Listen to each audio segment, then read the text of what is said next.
Welcome to Sikkim 365 Radio.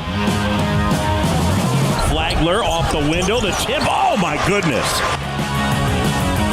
Sikkim 365 Radio is presented by IdealMRI.com. High-quality MRIs for $497 or less. IdealMRI.com. Your health is important, so is your budget. This is Brown right here. Stops, scoops it up and in. Wow! Wow! Oh, my God! The 3 o'clock hour is sponsored by Waco Custom Marketplace. Meats, sweets, Texas treats, and a cut above the rest. 425 Lake Air Drive, Waco. Gallup for a first down and a Cowboys touchdown. Now here's David Smoak, Paul Catalina, and Craig Smoak. March Madness officially begins this week, and Baylor with the number 1 and then the number 2 seed when it comes to men's and women's basketball. The Big 12 has an opportunity to make runs in both tournaments. Breaking news in college basketball with South Carolina and Frank Martin. We'll get to that as well. We have guests today, including one of our favorite ever, in John Gallagher, the head coach at Hartford, whose team made a run last year, played Baylor in the opening round, and then he became our best friend. It was not a very good year for them this year, but he's going to join us to break down the tournament. We'll check in with a writer that covers Kentucky. We'll also check in with Dave Hellman on the Cowboys over the weekend, some latest of that news. But let's get straight to the tournament. Paul Catalina to my left and Craig Smoak to my right. In the background today, we have Emory. We have Levi Caraway. Also, Jack McKenzie. Faith is back from her trip, and Armstrong Sims is here as well. So we appreciate you on chat room, text line, watching, listening, whatever we do. Baylor gets the number 1 seed. They had to get a little fortunate because Auburn lost Friday to A&M. Kentucky lost Saturday to Tennessee. And yes, there is some maybe, on some seedings, but with Baylor, they were able to survive, Paul. They got a tough region of a bunch of blue bloods. You want to be a blue blood? Okay, you have a chance to go play them.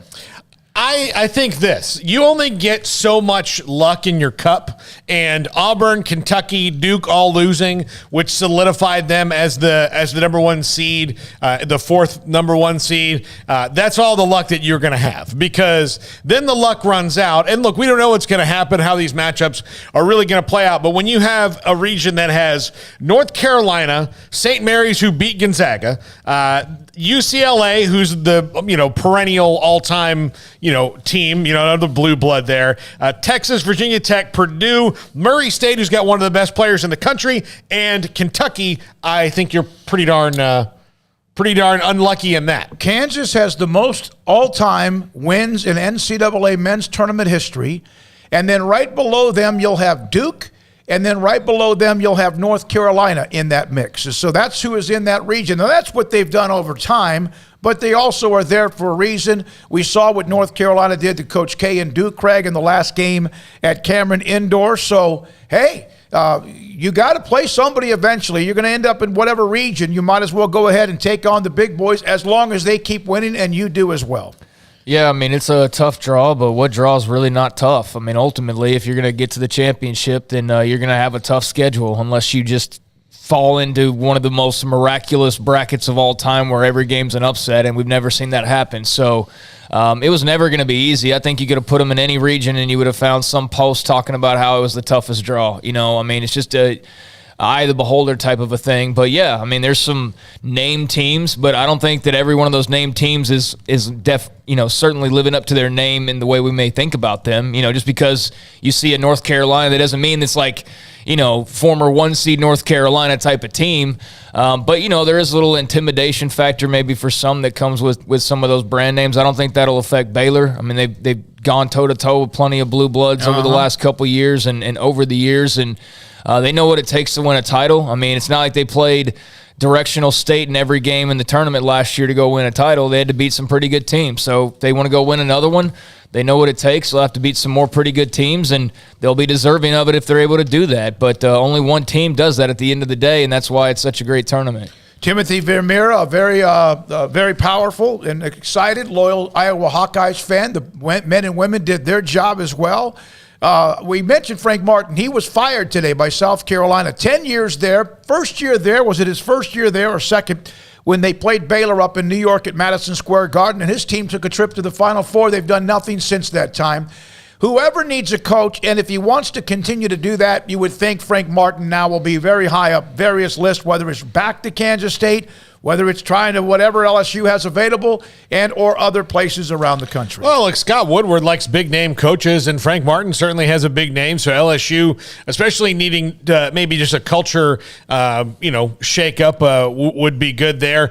Missouri needs a new coach. Florida needs a coach, although I doubt they're going to hire somebody that just got fired in their own conference, so LSU might be a little bit different given their situation, but I would hire Frank Martin. I think the world of him. I think he's a great coach. I think he's an even better human being. I really enjoy listening to him speak. He's my favorite press conference I've ever been to in the history of any press conference that I've ever been to. Yep. So he's one of the best. He and Huggins, of course, were at Kansas State, moved on. Huggy to West Virginia, and then Martin went to South Carolina, and now Kansas State. Bruce Weber, after a pretty good run, but not enough. He's out, and they are looking for a coach. Armstrong, do we have the numbers that I gave you that came? This is from an article written by Jay Billis. The chat room is open on 365 Sports on YouTube. Thanks for a lot of you who are already there. When you fill out your bracket, and I'm the worst at brackets. I think last year I actually had the best run I've ever had in whatever amount of years it's been available. Here are some facts. Number 1 seeds have lost 1 game since 1985, and that was Baltimore, Maryland County. Is that who it was? Mm-hmm. 1 game since the expansion of the tournament since 1985. You may be intrigued. You might, and who knows? Number 2 seeds have lost 9 games in that same amount of time to 15 seeds. Now, that's 8 more, but that's since 1985. Number 3 seeds, and you see some of those go down, but 122-22 against the 14th seed. So that's incredibly rare. That means the number 1, and then this is the number 1, number 2, and number 3 seeds since 1985 are 400 wins, 32 upsets. The past 21 national championships, 20 of them won by those same seeds. 20 of the last 21 have been won by a 1, 2, or 3 seed, even if Cinderella or somebody makes a run. And then also the top 3 seeds have won 32 of the last 36 NCAA titles. So as much as March Madness is about Cinderella, is about the buzzer beater, is about some of the teams that are not a part of the Blue Bloods, those are facts in the Jay Billis article that I read earlier today when he picked the entire tournament.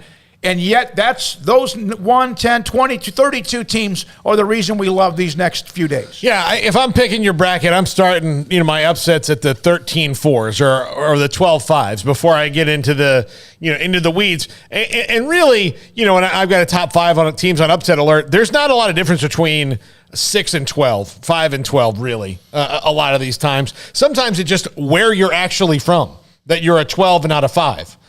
You could be a better 12 team than the 5 team, but the 5 teams from the SEC and you're from the Atlantic Sun. Yep. And you might have a stud player who's a top 5 NBA draft pick, but the perception is that's all you got. So that's how it is. Look, Michigan's in this tournament inexplicably to me, given that there's 4 or 5 teams. The Big Ten has 9 teams. I understand it's a big conference, a lot of TV markets, and I understand they've got some teams near the top, no question, or at the top. But 9 teams when they're the 3rd best conference in America, that seemed to be a little bit screwed up. There's a couple of things, but for the most part, I think the committee, 95% of what they did is probably okay. 9 teams. You guys think the Big Ten earned 9 teams into the tournament? How did Notre Dame get in? How did Michigan get in? And then, of course, there's the argument about the number 2 seed Duke against the number 3 seed Tennessee. In fact, Armstrong, there's a graphic on that as well. This is a random fan who put this up on Tennessee and also Duke across the board in every category. Every single category, Tennessee is better than Duke. Yeah, but Duke is Duke. And it's Coach K's and they last open year. up in Greenville, South Carolina, but in every single category. Quad 1 and 2 wins. Quad 3 wins, they have less, but they didn't lose a quad 3 or 4 game. Duke lost once. And I'm not arguing that Duke's not good and has a chance to maybe make a run. They're going to play maybe Izzo and Coach K, which is what they also wanted in round 2. But that Tennessee won the SEC tournament. One thing we learned this weekend, Craig and Paul, conference tournaments really mean nothing. Yeah, the Duke thing, I'm pretty over the Coach K retirement tour at this point. I think it's going to be a sad day, so to speak, for college basketball, though a lot of people celebrate it when his final game comes, whenever that next loss is, unless they run the table, which I don't think most people are expecting them to do. But yeah, I mean, there's definitely a little Coach K bump taking place there, and I'm sure the basketball committee, if they were asked, would have cited game control or travel times or some BS if they were wanting to take a cue from the football committee for their weird decisions sometimes. But what was the other thing you just said?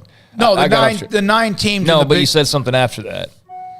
Oh, Coach K and Izzo are going to play in round 2. Said something after that. Oh, yeah. I don't know. Okay, I'm sorry. I wanted to address the Coach K part because you said that and then moved on to something else, and I guess I just skipped over it. My bad. But one of the things those stats show, and I'm one of those, I'm an idiot. The conference tournament. That's what it was. Oh, yeah. Why is everybody so surprised by this? I know. Like, what is this reaction this weekend that I saw from so many people about I can't believe the guess winning your conference doesn't matter. Why would winning over the course of 3 days count the same as winning over the course of 4.5 months? It's not that. It's why wouldn't winning over a course of 3 days at least help when it comes to some tiebreaker, head-to-head type things when it comes to teams that get a better seed? That's the part I think that's interesting to me. It's not that Tennessee in their last 3 days won the SEC. Right? Texas's women, they beat Baylor and were better than Baylor, and Harmon was fantastic yesterday. But they're not a better team, although they're a number 2 seed. But Baylor had, if they won yesterday, maybe they're a number 1 seed. Texas is right there on them, though. You know what they remind me of? And for a second to go to that, the women at Texas and the women at Baylor, very similar to 2011. Vic Schaefer was on that staff with Gary Blair. Mm-hmm. Baylor won there. Baylor won at home. Baylor won at the Big 12. And then when it counted in the NCAA tournament, A&M got them on the 4th occasion. This time it was the 3rd occasion because good coaches are going to also be able to match what you do. And Nikki did everything she could, lost Melissa for a few minutes, but Texas was a better. That's what I'm talking about. What the tournament should do, it should at least in some cases create some separation when there's similar resumes on what seeds you are. That's my point. Yeah, and I saw some of that. I also saw a lot of people complaining that just don't have a clue, that think that because you win the conference tournament that somehow trumps the entire regular season. And that's what I mostly saw. That's what I mostly saw with people complaining. So you saw something entirely different from me for the most part. So we're talking about two different things. So yeah, the conference tournament should not trump the regular season for me looking at that argument. And to your point, yeah, I mean it should be utilized to create some separation, one would think. I mean, that would be a purpose that it would serve. I mean, why else are we doing all of this if there's not some other purpose other than just crowning a tournament champion? The only way that game yesterday mattered, Tennessee and A&M, is if A&M had won and they had gotten in the tournament with an automatic bid, which they did not. There was a time, and a lot of people do forget this, although A&M, with what and how they're playing, who they beat in the tournament, and they were down 16-0 and came back and lost by 12, 14, whatever. They did lose 8 in a row at one point, and that you can't forget that. Just because you may have made a run against good teams in your tournament now over 3 or 4 days doesn't mean the 8-game losing streak doesn't count, because it does. I do think you can't forget it, and it's hard to do a whole body of work, but I'll just use the example of Michigan, because I think Michigan's the team, to me, is the one that I can't understand the most, given the way that they played down the stretch. And they're 17-14. I think your overall record should count for something. And a lot of times they say, well, they're 17-14, but they had a really tough schedule. Well, it tells me that 14 times you couldn't win those games. So schedule tough or not, you didn't win them. You are who your record says exactly. you are, so, even if you play a tough schedule. A&M had a better record, slightly better. Oklahoma had a better record and probably a better strength of schedule, and had a really good win in their first. They beat a 1 seed a couple days ago, so Oklahoma, all that has to go into the pot. Oklahoma was 18-15. Michigan was 17-14. Yeah. You could probably, one of the things that also, as far as the argument for A&M and Notre Dame, you may want to even look at that. A&M, I think, beat Notre Dame this year on a neutral court. So, but you can't forget the 8-game losing streak, and you can't forget some of the other hickeys and bumps and bruises and the other things that go along the way. So those are just some of the storylines, the chat room going and having fun. Now, a couple of comments from Scott Drew, one from Scott Drew and also one from Flo Thamba. They met with the media late yesterday evening after the tournament was released. And one of the questions was, Eric Kelly asked this question towards Scott Drew about what in the end does it mean that Baylor ended up being a number 1 seed. Coach, you touched on it a few days ago when you guys were still not sure whether or not you would get a 1 seed. Now that you are a 1 seed, what does that confirm to you based on what you thought 2 or 3 days ago? Well, first of all, probably a couple teams had to lose to help with that, and we couldn't control our own destiny. And you always like to do that rather than having to rely on other teams. But at the same time, I think you take a step back and say, to be a number 1 seed, would be 3 years in a row. That's pretty impressive. So that means the guys have really done a great job in putting the program first. And now it's the best month of the year, and it's a time to put your best foot forward. I love this truth serum. He could have said a lot of things. We are. Well, first of all, a couple of teams had to lose, and they were very fortunate. Friday, we were already on the air after that happened. A&M had beaten Auburn, so that's one out the window. The other one was Kentucky, lost to Tennessee. That's another one out the window. And then you wonder, what if Duke maybe makes a run? But all of the analytics, all the Ken Palm, all of the other bracketology, even had Duke won and beaten Virginia Tech, it was not enough to get them to a number 1 seed, although they were a number 2 seed and were arguing why weren't they a number 3 seed. So they did get fortunate. Can they reset, as he's mentioned? Can they reset, not similar at all than last year, even though they got knocked out early by Oklahoma State? Can they reset? And a note about L.J. Cryer here in 1 second. You guys discuss, can they get back to who they were right before the Big 12 tournament when they had won games against Kansas and Texas? Yeah, I absolutely think that they can. And I think part of it is that now you're not going to see a team that knows you. You wouldn't see them until the Final Four, potentially. Or I guess you could maybe see Texas. I'm just not predicting that out. So you can only see one team that knows you potentially, and a lot has to happen for that to go on. And look, even if it is North Carolina on Saturday, after Norfolk State, that's a team that hasn't seen you. That's also a team in a league that's not as good as yours, and that's just a fact in the ACC and the Big 12. So, yeah, I think the part of the problem with the Big 12 is we've talked about it before, they have a lot of really good coaches, some great coaches, and they know everybody. Oklahoma and Porter Moser, you're going to play them a third time and expect that to go really well? You're not going to.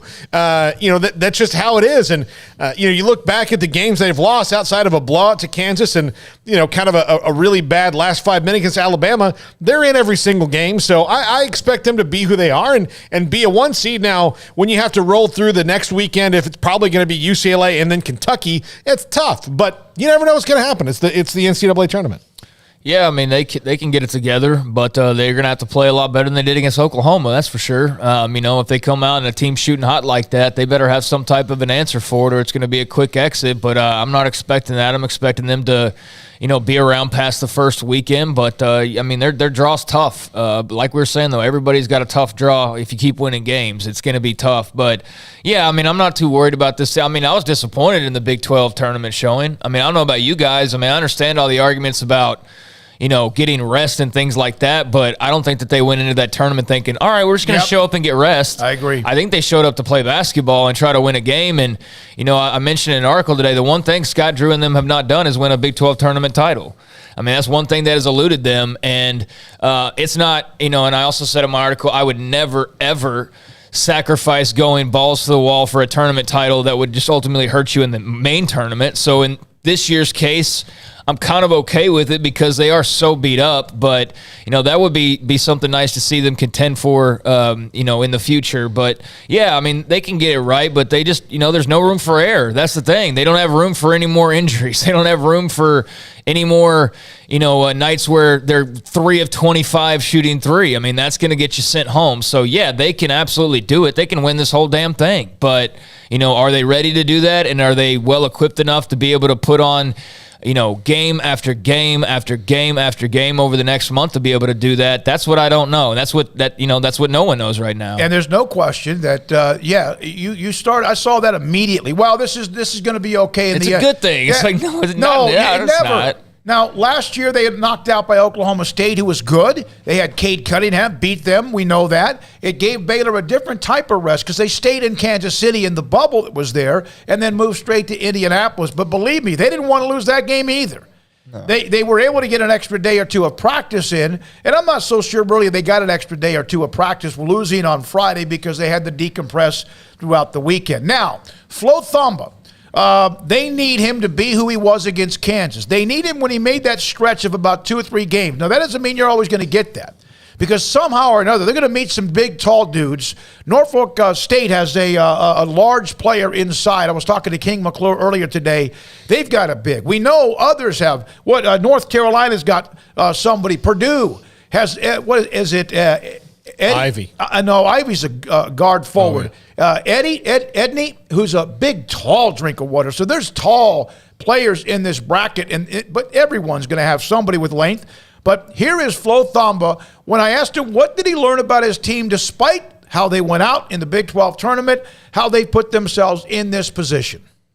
Flo, what have you learned about yourself, but also your teammates as you have had to go through this grind of depth and injuries and been resilient as you've been? I've learned a lot about myself. One of the biggest things I learned is just my ability to be a leader on this team. And this has basically been the work upon, just being here for so long, and also, looking at all the predecessors who were in the past, from Freddie, from Mark, from Dave Young, all the guys, even came all the way back to my freshman year with King McClure and Jake Lindsey. Now I've been blessed, to be a part of different teams and also just have an opportunity to just learn a lot from them. And I've learned a lot to just, from the stuff done on the court and everyone just being a better leader off the court, helping the guys, fill up in different roles and stuff. So I just feel like I've grown a lot. It's 4 years is a long time. So, yeah. Yeah, and they have had some adversity, not just last year with COVID, but also this year with the injuries. And I'll have, again, the LJ. Let me give the LJ Crier note. This is from Ashley Hodge in the premium section. This is from yesterday evening. He says, since nearly every basketball thread, the question is asked about LJ. Truly going to be a game-time decision, as we always have heard. But the plan for a while has been to have him practice full speed and then play in the NCAA tournament. If he doesn't have a setback, he should play. But he's been out for such a long time, I would keep my expectations low for any kind of his contributions. And I can see that. If he plays, that's a bonus of 5 minutes or maybe a couple of threes, if in fact that could even happen. But that's kind of just to give you an update, because I know I've been asked about that over the last couple of 3 days. In close games, that's going to matter, those minutes that he could get if he does get them. I want to harken back to something that Flo Thamba said real quick. He mentioned going all the way back to Jake Lindsey and King McClure. I think those two guys, who in the annals of statistics are not going to, when people talk about the people who changed the Baylor program, that may not come up a lot when they talk about it, King and Jake.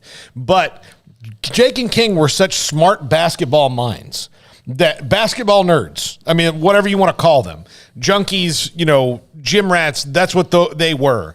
And not that wasn't the culture before, but they put so much of that sauce on top of it that dictated where they got to last year. Jake and King were such a huge part of that, even though they weren't on that team. The attitude was different. When you have guys like Freddie Gillespie and Jared Butler and Davion Mitchell and Maceo Teague come in, who all help you also change the trajectory of the program, because those were the leaders on the team. So you couldn't have a different attitude than Jake and King. Otherwise, you weren't going to fit in, and it wasn't going to work. And so those guys were so in lockstep mentally with Coach Drew and the assistants that it has just trickled down now for 5 years after they've been gone. Well, I think you're right. You have not just what they did last year or what they've done this year. There's been a history. In fact, both teams, both men and women, have had their attrition and for various reasons, and also depth issues this year. So Baylor, Kansas, Arizona, Gonzaga, the top seeds. In the Baylor region, Baylor, Kentucky, Purdue, and UCLA are 1, 2, 3, and 4. Baylor was number 1 for a while this year. They were 15-0. Kentucky, I think at one point, I'm not sure if they ever got to 1, but I think they did. Purdue was 1. And there were a lot of thoughts early in the year that they might have been the best team in the country. UCLA, who made the great run at Gonzaga last year, heavily favored to be a Final Four type team. This year, they're in it. Baylor's played St. Mary's before in the past. So they played on their way to losing to Duke? Absolutely. And so they're a 5 seed. We know what they did at Gonzaga. Texas at 6. Their opening game against Virginia Tech, who's red hot, could be interesting there. The Racers of Murray State, a 7 seed, in North Carolina, the Tar Heels are a number 8 seed as well. Shaka Smart is also in that same region, as far as in the East region. So that's where we have with a lot of that. Now, Evan Miyakawa, Evan Maya, are on Twitter, EVANMIYA, is going to join us in the next segment to give us some analytical breakdown on the various teams. We'll also today hear from John Gallagher, the head basketball coach at Hartford. He'll bring full throttle, stick your head in the tank of gasoline and light it with a match type of energy today. Lexington Herald leader columnist John Clay on Kentucky. And then also we'll get into some of the NFL free agency news. And, of course, we'll discuss how you can be involved with the bracket. One more note. On Thursday afternoon, Baylor plays at 1 at Dickies Arena. About 8 to 10 blocks down the road on Montgomery Street, there is a restaurant called Railhead Smokehouse Barbecue. And we will be there live on Thursday afternoon, broadcasting during the show between 3 and 6, thanks to Charlie Guerin, the owner, who could not have been more hospitable in taking my call and discussing that. And thanks to Brian Estridge, voice of TCU, for giving me that suggestion. That's where we'll be on Thursday, and most likely, again, doing some shows there on Saturday as well, depending on Baylor's tip. This is Sikkim 365 Radio and 365 Sports. Riverbend Liquor and Wine, Lakeshore Drive, North 19th Street in Waco, a hidden gem. Look, you'll probably be hunkering down, watching some games over the weekend. What better place to get your craft beer or your high-end bourbon or whatever you want to drink while you're watching those games with your buddies than Riverbend Liquor and Wine. You find out more about them on Facebook and Instagram. And look, if you say you've got to make a run during the game and you need a quick, you don't want to miss too much, the drive-thru window, speedy as all get out, and it will get done quickly and you get back to your games and not miss much with that drive-thru window and their superior customer service that they have there. Plus, they've got a wide range of products. Always have great, cool, new stuff at Riverbend Liquor and Wine, Lakeshore Drive and North 19th Street. Find out more on Facebook and Instagram. Where lights shine bright. So, let there be light. Let there be roommates and teammates, scholarship and championships.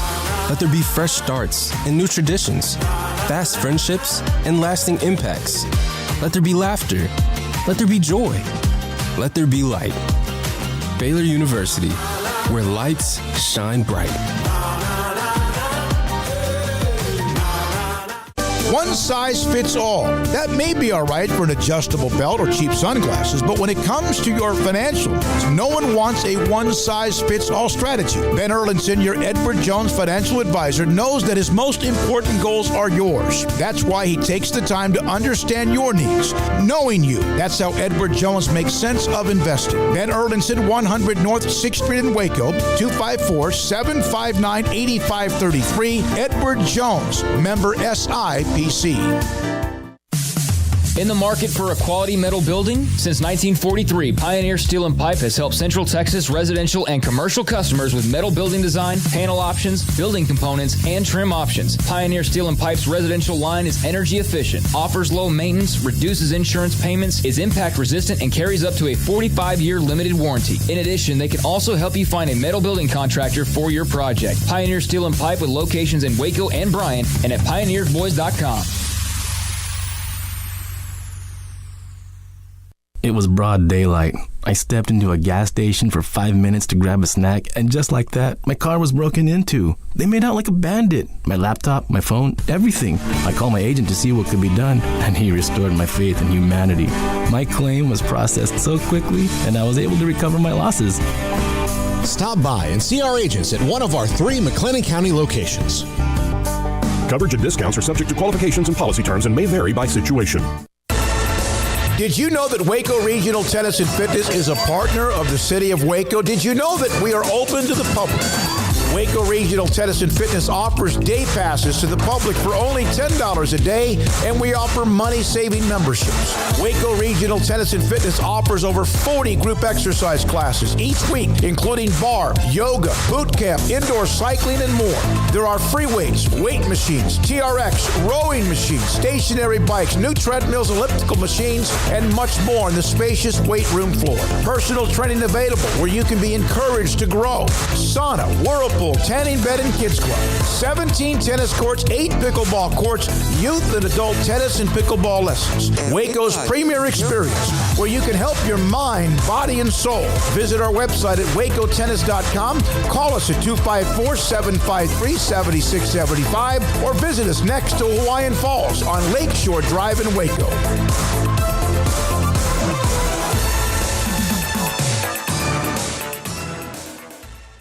Cars priced right both day and night at Richard Car in Texas. Trucks built for you, red, white, and blue at Richard Car in Texas. Cars that zoom with lots of room at Richard Car in Texas. Count on us, a dealer to trust at Richard Car in Waco, Texas. This is Sikkim 365 Radio. Text us at 254-339-1122. The Sikkim 365 Radio text line is sponsored by Riverbend Liquor and Wine, with the most extensive variety of craft beer in Waco. A hidden gem on Lakeshore Drive and 19th Street. Dr. Evan Miyakawa. He breaks down trends, stats, analytics, and so much more, and we wanted to have him on today to discuss many things that he sees as the tournament, the field is set. And we hear a lot, Evan, about, and thanks for your time today, we hear a lot about this region's easier than that one, or this one's more difficult. And I don't know if none of them are easy, but in a way, can you see, based on what you have statistically, of what region might be the most difficult and the other one that may be the not easiest path, but smoothest path? Yeah, I think these regions are pretty even this year compared to previous years. I do think that a lot of times the number one overall seed gets a pretty easy path to the Final Four. I do not think that's the case this year for Gonzaga, especially with a potential Elite Eight rematch against either Texas Tech or Duke. Both those teams are really tough. So I think that's they didn't get off light there, which I think is somewhat unusual. I do think the toughest path is probably in the East region for Baylor. And part of that is because there's a matchup looming against North Carolina potentially in the second round. North Carolina is a top 20 team according to my metrics. And then St. Mary's is a team that all season long has stuck out to me, especially recently, as being a potential, seed a team that could make a deep run without having a high seed. And then you're looking at a matchup against maybe Kentucky or Purdue in the Elite Eight. So I do think that Baylor has probably the hardest region. I think Kansas probably has the easiest one. Right now I have them at about 40% chance of making the Final Four. Iowa could be a challenge in the Sweet 16, but then when you're looking at an Elite Eight matchup against either Auburn, Wisconsin, or maybe a team like LSU, none of those teams particularly scare me, so I think Kansas probably has the easiest path. In Baylor's region, I mean, obviously the 2 seed is Kentucky, and that's going to be tough. Oscar Tshiebwe is probably the player of the year nationally, but that's going to be tough for anybody, and they're not going to see them until the Elite Eight. But when you look at UCLA potentially in the Sweet 16, you mentioned St. Mary's, all of that. Are those good matchups player for Baylor lineup-wise? I think Baylor's biggest weakness is going to be their rotation depth, especially if LJ Cryer isn't available once you get to that second weekend. If they're only playing 7 guys, I do think that's going to hurt against teams that have more depth. So I think that's the main thing to look out for is, I think St. Mary's and UCLA probably have a little bit more to throw at them in terms of rotation depth. If LJ Cryer is more healthy, I think that's a huge difference for Baylor in terms of their ceiling as far as how far they could go. What did you think about Texas A&M being left out of the tournament? I think it was a snub. Almost every bracketologist, including myself, had them in the field based on their body of work. And I really think that the selection committee did not consider at all the results of Saturday or Sunday's games in terms of crediting teams who did good work. So I think they should have been in the field. Yeah, and they did lose 8 in a row, right? That's something you just can't overlook. And the only way they could have got in, I guess, based on what we've seen, was if they would have won yesterday. And was it Richmond who beat Davidson or vice versa? That was one of the open spots as well, right? Yes, Richmond got in and beat Davidson in the Atlantic 10 tournament championship yesterday, and so that definitely stole a spot. But as we saw, Texas A&M wasn't even the first team left out of the field. There were a couple teams ahead of them. So yeah, I think to me, really, you could have picked this bracket after Friday's games, and it wouldn't have changed at all after Saturday and Sunday based on the way that the selection committee put teams in the field and how they seeded them. By the way, look at that fancy little setup he's got. I know, yeah. That's what happens when you get that PhD. You get those 3 letters. I like That's it. Looks what great. happens. Evan looks great. Evan, what team do you think yesterday when their name popped up on the screen went from yay to crap? Oh, that's a good question. I'm looking through the bracket right now. I think Houston and Illinois in the South region as the 4 and 5. I felt like both of those teams had potential to go far, but now they're going to have to face each other potentially in the second round if they get past their first round matchups. And then Arizona at a 1 seed there is also probably one of the best teams in the field. So I think both those teams had potential to go far, but getting matched up against each other is kind of a tough draw there. Evan, I know a lot of Tennessee fans in particular very upset about their seeding in comparison with Duke. A lot of people thinking there's a little bit of a Coach K bump there. How did you see that, from your point of view? The crazy thing to me is Tennessee was in the conversation as potentially getting Baylor's number 1 seed. So the fact that they didn't even get on the 2 line is pretty wild. And I think the committee hasn't really said anything that's been convincing in terms of why they put Duke on the 2 line. Other bracketologists have tried to explain it and can't. So I'm pretty flabbergasted by that, if I'm being honest. Yeah, now, you mentioned St. Mary's, and they're a 5 seed. Is there anyone outside of that 5? I brought up the stats. 1, 2s, and 3 seeds win this thing almost year in and year out, and have now for decades. Is there anyone you would consider to be this is the team we're talking about? They could get to the Sweet 16 and perhaps even deeper as far as Cinderella.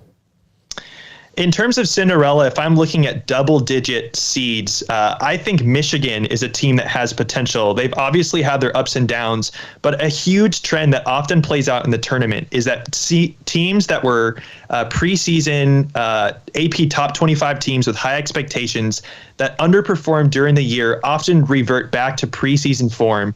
Michigan was by far, by many accounts, a top 10 team in the preseason. They have all of that talent. So as an 11 seed, I see them as being dangerous and definitely being underseeded there in terms of what I expect from them. Another potential Cinderella team would be a team like South Dakota State on the 13 line. They're a very, very strong team. And so I also think that they have the ability to beat a Providence team that a lot of people are calling lucky because of how many close wins they've had. So they're also a team to me that sticks out.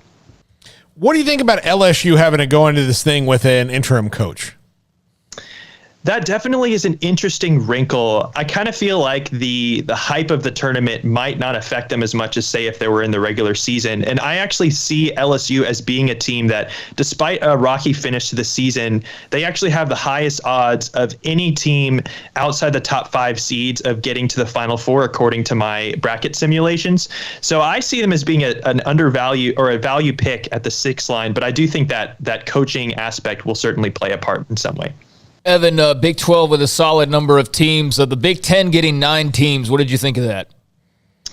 I think it's deserved overall. I mean, I think you could certainly make a case that 1 or 2 could have gotten in, 1 or 2 could have gotten out. I think the Big 10 just benefits from the fact that they have so many teams. And I think we've seen from the Big 10 all year long, no great teams in that conference, but a lot of good ones.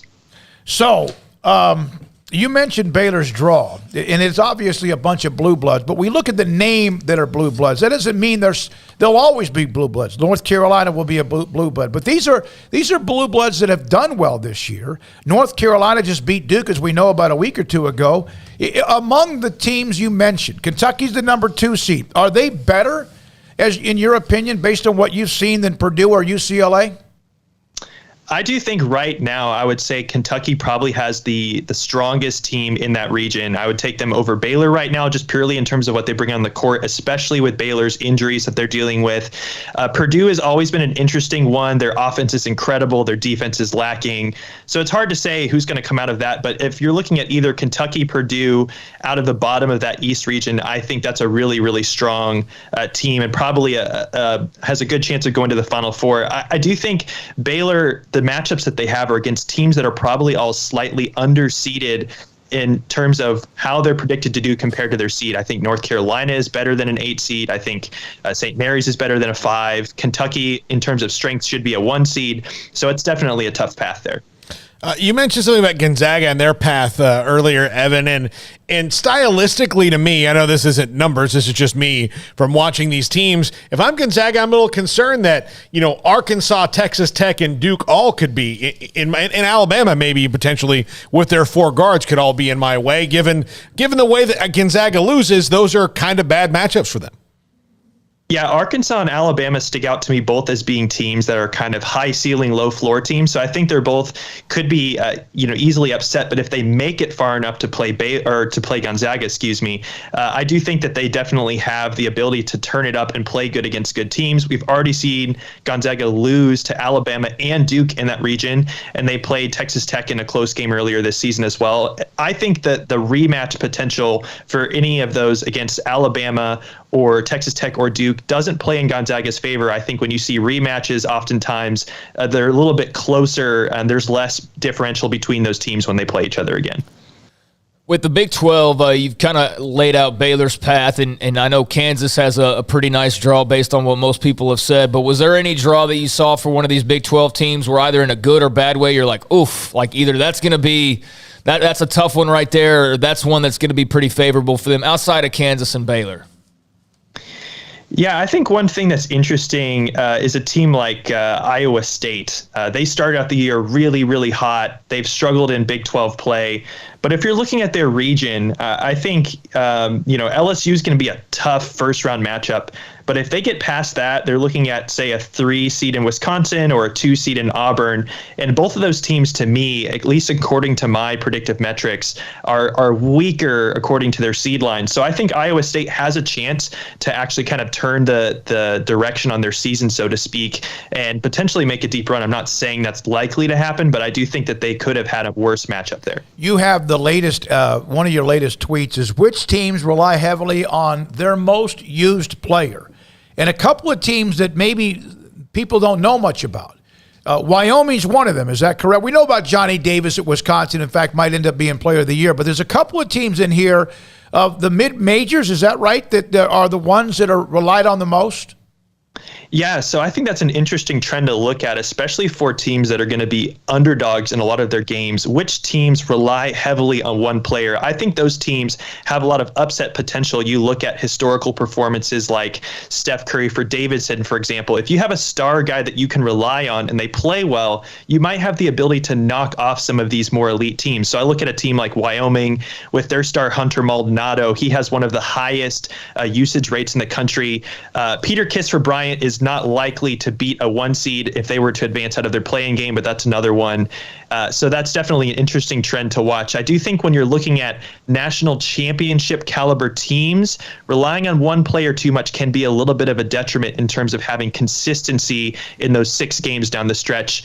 Baylor's team last year was pretty middle of the pack in, relying on one guy versus balanced output. And I think it's very similar for the Baylor team this year. Yeah, as much as Butler or Davion or Maceo or could take over a game, they were all like a 3- and 4-headed animal, monster, because and also with Vital as well. So, yeah, and I guess of all the elite high-ranked seeds, Wisconsin's a 3 seed, they have Davis. The next closest that has somebody that's relied on the most is Obaji. Is that right at Kansas? Is he right there along with Banchero at Duke? Yeah, Abaji is definitely a relied upon guy at Kansas, but not quite in the way that Johnny Davis is at Wisconsin. Right. I mean, Wisconsin just leans on him really heavily, and he'll probably win or lose them a game down the stretch if it's close. Anything else? Evan? You filled out your bracket, Evan? I'm actually waiting a day to kind of let it all sink in, and gonna wait to fill out my official one tomorrow. Do you stick all these things you have your own special computer, and then you put all of them in there and it spits it out for you, or is there going to be some opinion and bias on your way, or is this going to be all analytical the way you pick it? Oh, there's definitely got to be some touch and feel to it. It's not fun if you don't. Now, with that being said, I do think I start to lean more towards finding teams that are good value picks as opposed to teams that I think are going to go the farthest, because last year's a great example. Gonzaga was the most likely team heading into the tournament to win the national title. And yet if you picked Gonzaga in your pool and they won the title, you still weren't likely to win because so many other people picked them. That's why Baylor was a great pick as a national title in brackets last year, because of the value that they brought. So I think taking a similar approach this year, where you're not just looking at the teams you think will advance, but teams that you think will have a better chance of advancing than other people are putting in their brackets, that's really where the value is. And one of the other things that he has, evanmaya.com, is you do 1,000 tournament simulations, and then you take whoever is the top, right? And Gonzaga, that's what you did. Arizona, Kansas, Duke, Baylor's number 6 or 7? So of the top seeds, they're the ones furthest down the list on that. Yeah, in terms of looking at, based on these simulations that I run, how likely each team is to advance to each round, Baylor definitely has the lowest chance of any of the 1 seeds at winning the national championship, but they're still definitely in the top, 8 or 10 teams there. Thank you, Evan. Appreciate your time, as always. Man, he's getting a lot of national attention. People are starting to understand what he's been doing. Came on with us last year. And really enjoy the analytical part of it, which is something, a lot of things are happening that way when it comes to sports more than ever before, on just rather feel or even gut feeling. When we come back, a couple other notes about the tournament itself. At 4 o'clock, we're going to hear from one of our favorites, John Gallagher, the head coach at Hartford.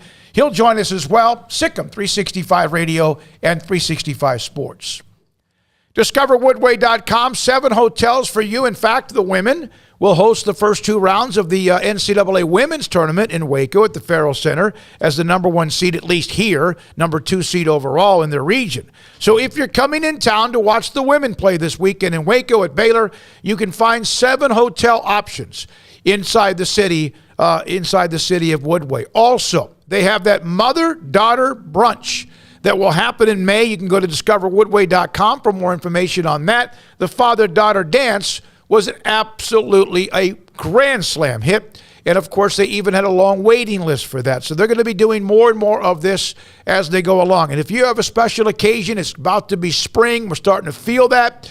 If you have a special occasion to host and you need something that's large enough to seat nearly 400 people, Discover Woodway has the Carling Bright Arboretum for any kind of gala, special events, fundraisers, rehearsal, dinner, wedding, or whatever else you need.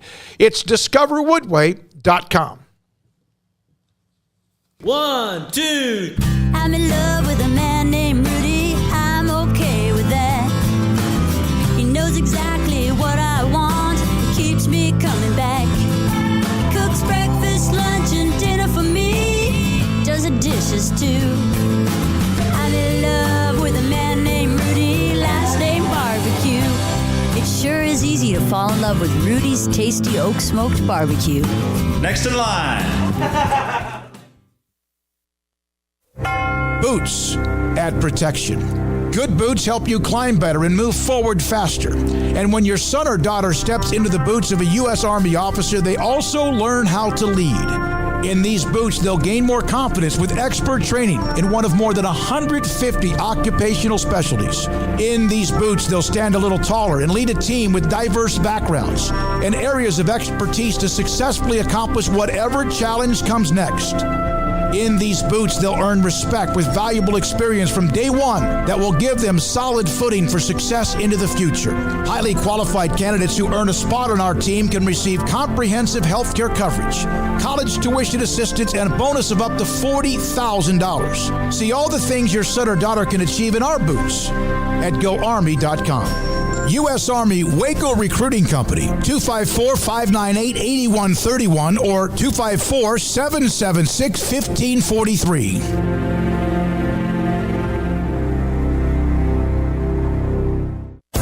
At Ideal MRI, we feel blessed to be part of the Waco community. We're a small family business here in Central Texas. At times like this, the cost of healthcare has never been more important. And unfortunately, significant illnesses and injuries still occur. And that's why Ideal MRI is open and here to serve you through this difficult time. So if you need an MRI, ask your doctor about Ideal MRI. You can schedule online in minutes at idealmri.com or call 833-IDEAL-MRI. From the first workout to the last practice, sports is an incredible challenge. Hi, this is Dan Ingham with the First National Bank of Central Texas, and we're proud to support each athlete, every parent, and our educators. From families, small businesses, to the biggest industry, we're here to help. With remarkable products like First Free Checking, we've got banking ideas that fuel big dreams. The First National Bank of Central Texas. Familiar faces making local decisions. Member FDIC, Equal Housing Lender. Hey, this is Bryce Petty, former starting quarterback and two-time Big 12 champion, and I know firsthand the importance of being in top shape both on and off the field. So listen up, men. If you're feeling beat down day in and day out and looking for that high-performance edge that separates the men from the boys, then look no further than the Petty Clinic Low T in Waco. Petty Clinic is a comprehensive men's healthcare clinic with an atmosphere catering to men. Board-certified Dr. Kent Petty has a special interest in offering the highest quality medical care to men of all ages. Some of the services offered include screening and treatment for low testosterone or thyroid, infertility, high blood pressure, diabetes, high cholesterol, sleep apnea, while offering comprehensive wellness exams and complete men's health lab panels. High performance men, remember, it's not just a Petty thing. This is Bryce Petty, encouraging you to reach out and Google search Petty Clinic Low T or go to pettycliniclowt.com and get your complimentary lab screening today. Welcome back to Sikkim 365 Radio. The Sikkim 365 Radio app is sponsored by Alan Samuels Dodge Chrysler Jeep Ram Fiat in Waco. Your friend in the car business at Loop 340 and east of 84. Come by. Let's be friends. So Saturday morning, I woke up. I guess it was Saturday morning, woke up, and Daniel, Jennifer's boyfriend, had texted us. Craig was a part of the text as well, about one of the most random things I've ever seen involving Jimmy Fallon and his show. Now, Heidi Klum was on the show with him, and they have one of these spin the wheels in some random topic. It could be candy bars or something like that popped up. Now, no one from Baylor, I don't think, knew this was going on. And John Jacobs' reaction was, what is going on here? Among some others, here is Jimmy Fallon on Friday night. Okay, it's my turn. Let's see what I'm saying. Let's start the generator here. Give me something. A list of Baylor University's basketball coaching staff. Oh, boy. So this is just a list of Baylor University's coaching staff. Okay, here we go. Okay. All right, wish me luck.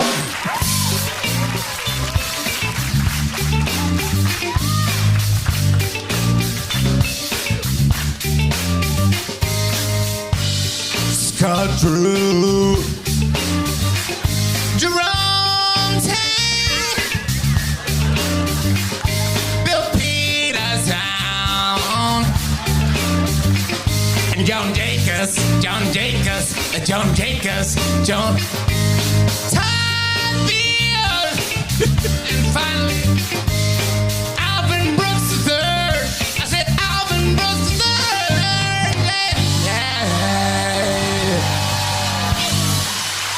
I mean, it's not bad with a Roots backing track behind you. I mean, come on. Oh, my God. Yeah. Now, that I would do karaoke if they could help my voice. Auto-tune. Yeah, auto-tune. absolutely. Yeah. I mean, that's the most random thing. And there's some other guys on there. There are Malhotra. Yeah. Who they call AD on the staff. When I saw his Twitter and they left him out, and he said, I wouldn't want to see them try. Yeah. But yeah. I would. Yeah. I do. The only thing I wish it had been Heidi Klum, because there's a chance Jimmy Fallon has heard of these people. There is no chance that Heidi Klum. Hey, no way. No chance. How do you know? That's not the world she lives in. Yeah, she ain't watching college basketball. No. She's watching Baylor basketball. I highly, highly doubt she could probably name one player off the team, yeah. Jared Nunez and also Jason Smith. Of course, David K, by the way. Jimmy Fallon probably knows most of those names. That was written for him, so I'm not trying to dismiss her at all. I don't think he probably could. But yeah, he did a good job with I would say, like I'm saying, he's probably closer. There's a chance that, he probably watched the game last year. Well, there were some interactions last year, right? Yeah, there was. Like they had some crossover with Fallon with the basketball team. He does those things where it's like most likely to, like high school superlatives, and I think that March Madness, Baylor popped in there a little bit. So, yeah, there's a better chance. But, again, Heidi Klum, who's, America's Next Top Model, America's Got Talent. I mean, that's her world, doing whatever else she does. You know what? You know what would be great if she called in, and she does watch us on occasion, and broke down Marquette, North Carolina. I would pass out. I'll tell you right because now, Heidi Klum called in. I would pass out. Because here's this, she called in. What number is she calling? Mine. So somehow Heidi Klum has my phone number. Yeah. Yeah, Well, I would pass out. Karen Craig, Baylor Athletics and men's basketball, excuse me. Maybe she slid the number to Heidi Klum. I hope she did. Yeah, I don't hope she did. Sorry. I've got to hedge my bets. I'm sorry. Oops. Yeah. It's a good time for a break. David K., I saw this, and Brian Espridge, I believe, is the one that from TCU. I mentioned him earlier. He's the one that set us up with Railhead Smokehouse Barbecue to be doing the show Thursday and Saturday. David K. was named the Athletic Communications Media Relations Man of the Year when it comes to the Big 12. He was doing football and men's basketball. That is a hard double. I don't know how many other people do both football and men's basketball at the high level like that, but congratulations to David K., who's been great for us as well. Coming up, our great friend, John Gallagher, head basketball coach at Hartford, next on Sikkim, 365 Radio and 365 Sports. Ideal MRI can save you a ton of money. How? Well, their Ideal MRI's highest cost is $497. If the average MRI is $1,100, and they are well below that, and that is the highest they'll go, imagine how many hundreds and maybe even thousands of dollars you can save by getting an MRI on something that bothers you, whether it's your hip, your knee, your back, your abdomen, your shoulder, whatever it is. they'll find it. They'll get what you need, get the evidence of why you can't sleep, why you can't function, you can't work, and it hurts all of the time. And you're starting to take more than Advil or Tylenol. Don't do that. Go find out what's wrong. If your doctor suggested MRI, tell them about Ideal MRI. They know, but go ahead and say, hey, I want you to call them for me and set up the appointment. It's simple, it's easy, and their state-of-the-art technology MRI machine will get what you need, which is what hurts, what's torn, what's shredded, what's broken, whatever else. And, of course, you can have an X-ray somewhere else for that as well. IdealMRI.com. At Allen Samuels, come see the Wagoneer Series 2 and 3 with 2.9% for 72 months, plus $1,500 in bonus cash. For all first responders, get an extra $500. Shop this incredible vehicle that gives you performance, style, perfect for your family, and reliability your family deserves today from Allen Samuels in Waco. Come shop our huge inventory at Allen Samuels in Waco. Come by. Let's be friends. See dealer for details. All offers have credit requirements. Don Humidor, your home with a 48-foot walk-in humidor with the elite cigar brands from around the world, including the #1 cigar of the year, Aging Room Cuatro Nicaragua. Plus, they have the great brands like Macanudo and Artur Fuente, Rocky Patel, Aston, and so much more. CBD, great for sore muscles, aches and pains, sleep, Vita Dreams, and anxiety, mild depression, general health and wellness. Their staff very knowledgeable on the subject. If anyone is curious about CBD, ask Carol and Ashley. Don Humidor in the Townwest Shopping Center off Valley Mills in Waco. You know what would make this moment better? Pizza. Dough made from scratch and an Italian family sauce recipe pizza. 3 fresh signature cheeses making a melty blanket of perfection pizza. Like loads of premium toppings like crispy Old World pepperoni, savory Italian sausage, and fresh sliced veggies pizza. That's Marco's Pizza. Visit marcos.com and make any moment better. And with 4 locations in Waco, Belmead, China Spring, Woodway, and soon to open in Robinson. Marco's. Pizza lovers get it.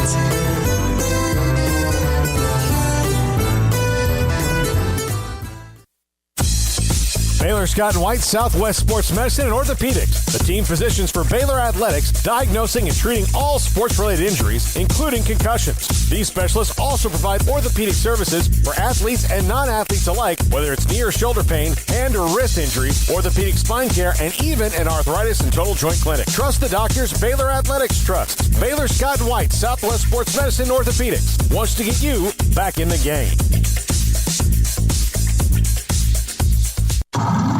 It's plain and simple. Waco Custom Marketplace is the one-stop shop for what you need for tailgating, from charcoal, cold beer, and wine. And, of course, customize your order with brisket, tri-tip, sausage, wings, smoked pork tenderloin, country-style or pork spare ribs, marinated beef and chicken fajita meat, ground beef and chili, meat, hot dogs, and burgers, buns, seasoning, sauces, chips. There's fresh baked bread and kolaches every day, breakfast sausage links. And you can also customize your favorite cut of steaks from Select, Choice, or Prime, bacon wrap fillets, ribeyes, New York strips, sirloin, T-bone, and porterhouse. Full service butcher shop includes pork, poultry, beef, chicken, and seafood, serving Waco restaurants and families since 1940. Your one-stop shop for beef, pork, poultry, and seafood needs. Waco Custom Marketplace, 425 Lake Air Drive, or WacoCustomMarketplace.com.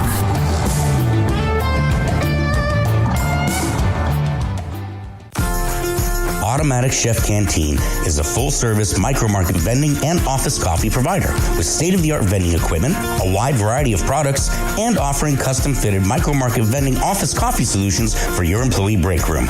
You want a full break room solution and a workplace oasis? Well, Automatic Chef Canteen, locally owned and operated for over 50 years in Central Texas, also includes in-house mechanics on call 24/7 for fast, reliable service and maintenance. Automatic Chef Canteen, 6900 Imperial Drive in Waco, or online at automaticchefcanteen.com. Welcome back to Sikkim 365 Radio.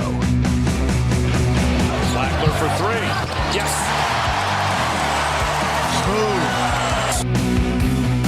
The 4 o'clock hour is sponsored by Boozer's Jewelers, the wedding ring store, specializing in custom jewelry and repair, all in-house.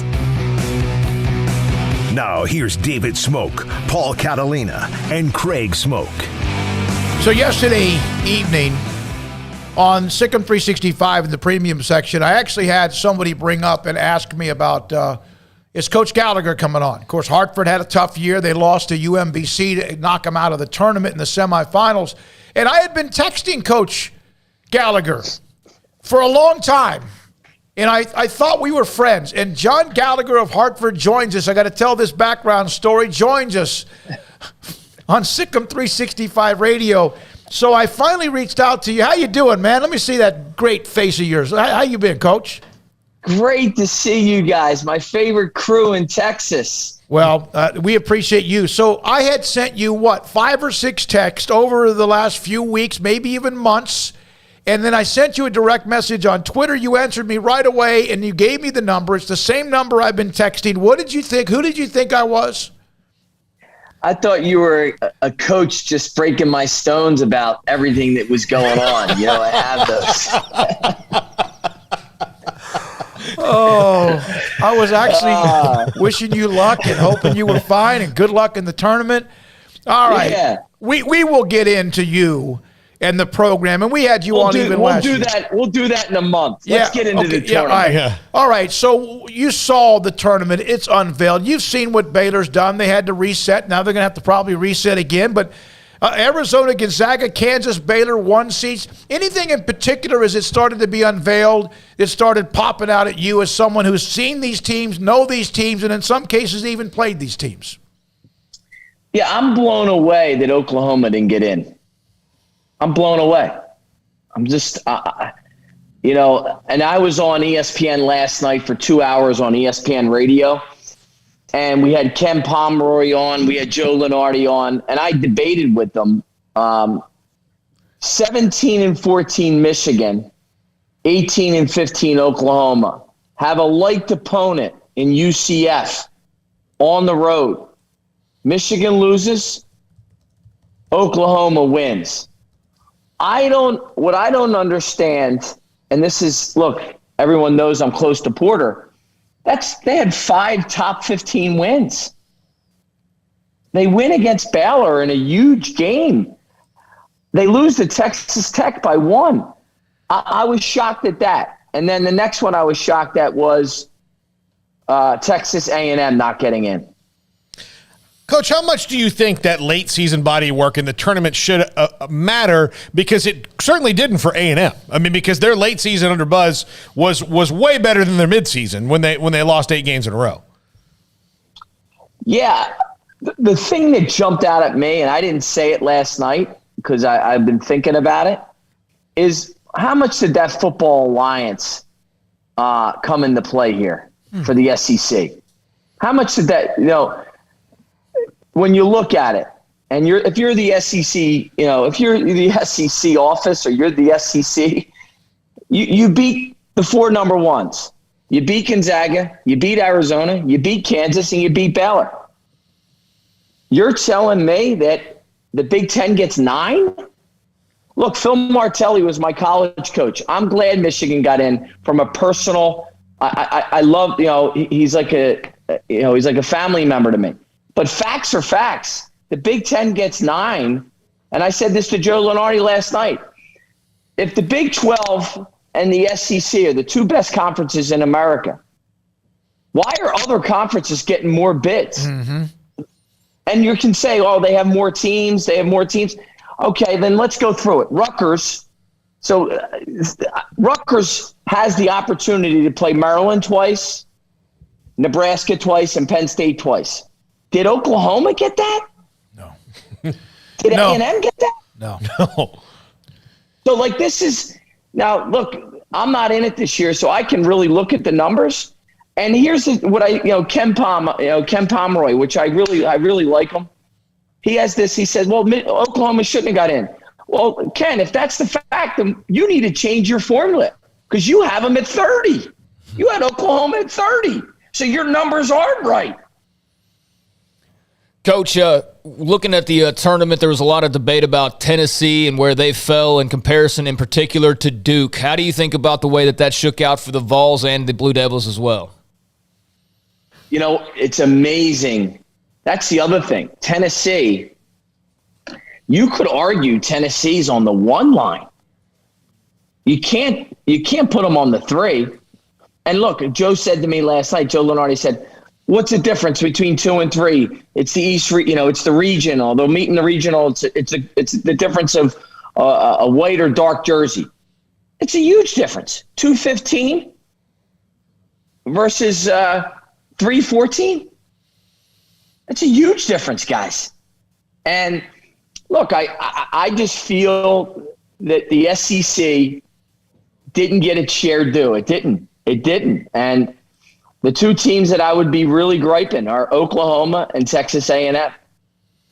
You know, John, you're in the conference where Vermont, the Catamounts, won it this year. They've won 8 straight. They're kind of a team that people need to pay attention to. What did they bring? Who's their last loss? I couldn't find it last night. Who was their last loss? I got it.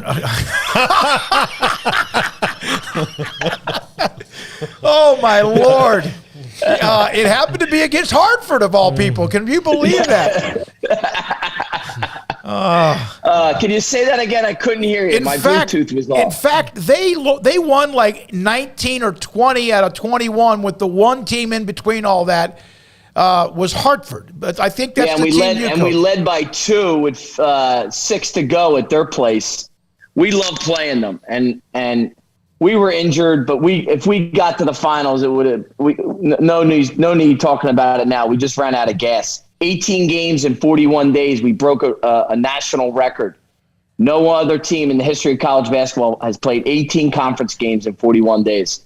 Is that because of all the shutdowns and stuff you still had to deal with? COVID, man. We had to deal with the COVID. We had a 28-day layoff. Wow. You know, that kind of escaped me, I guess. I know some people had a couple of games, but I didn't realize it was that long in your conference.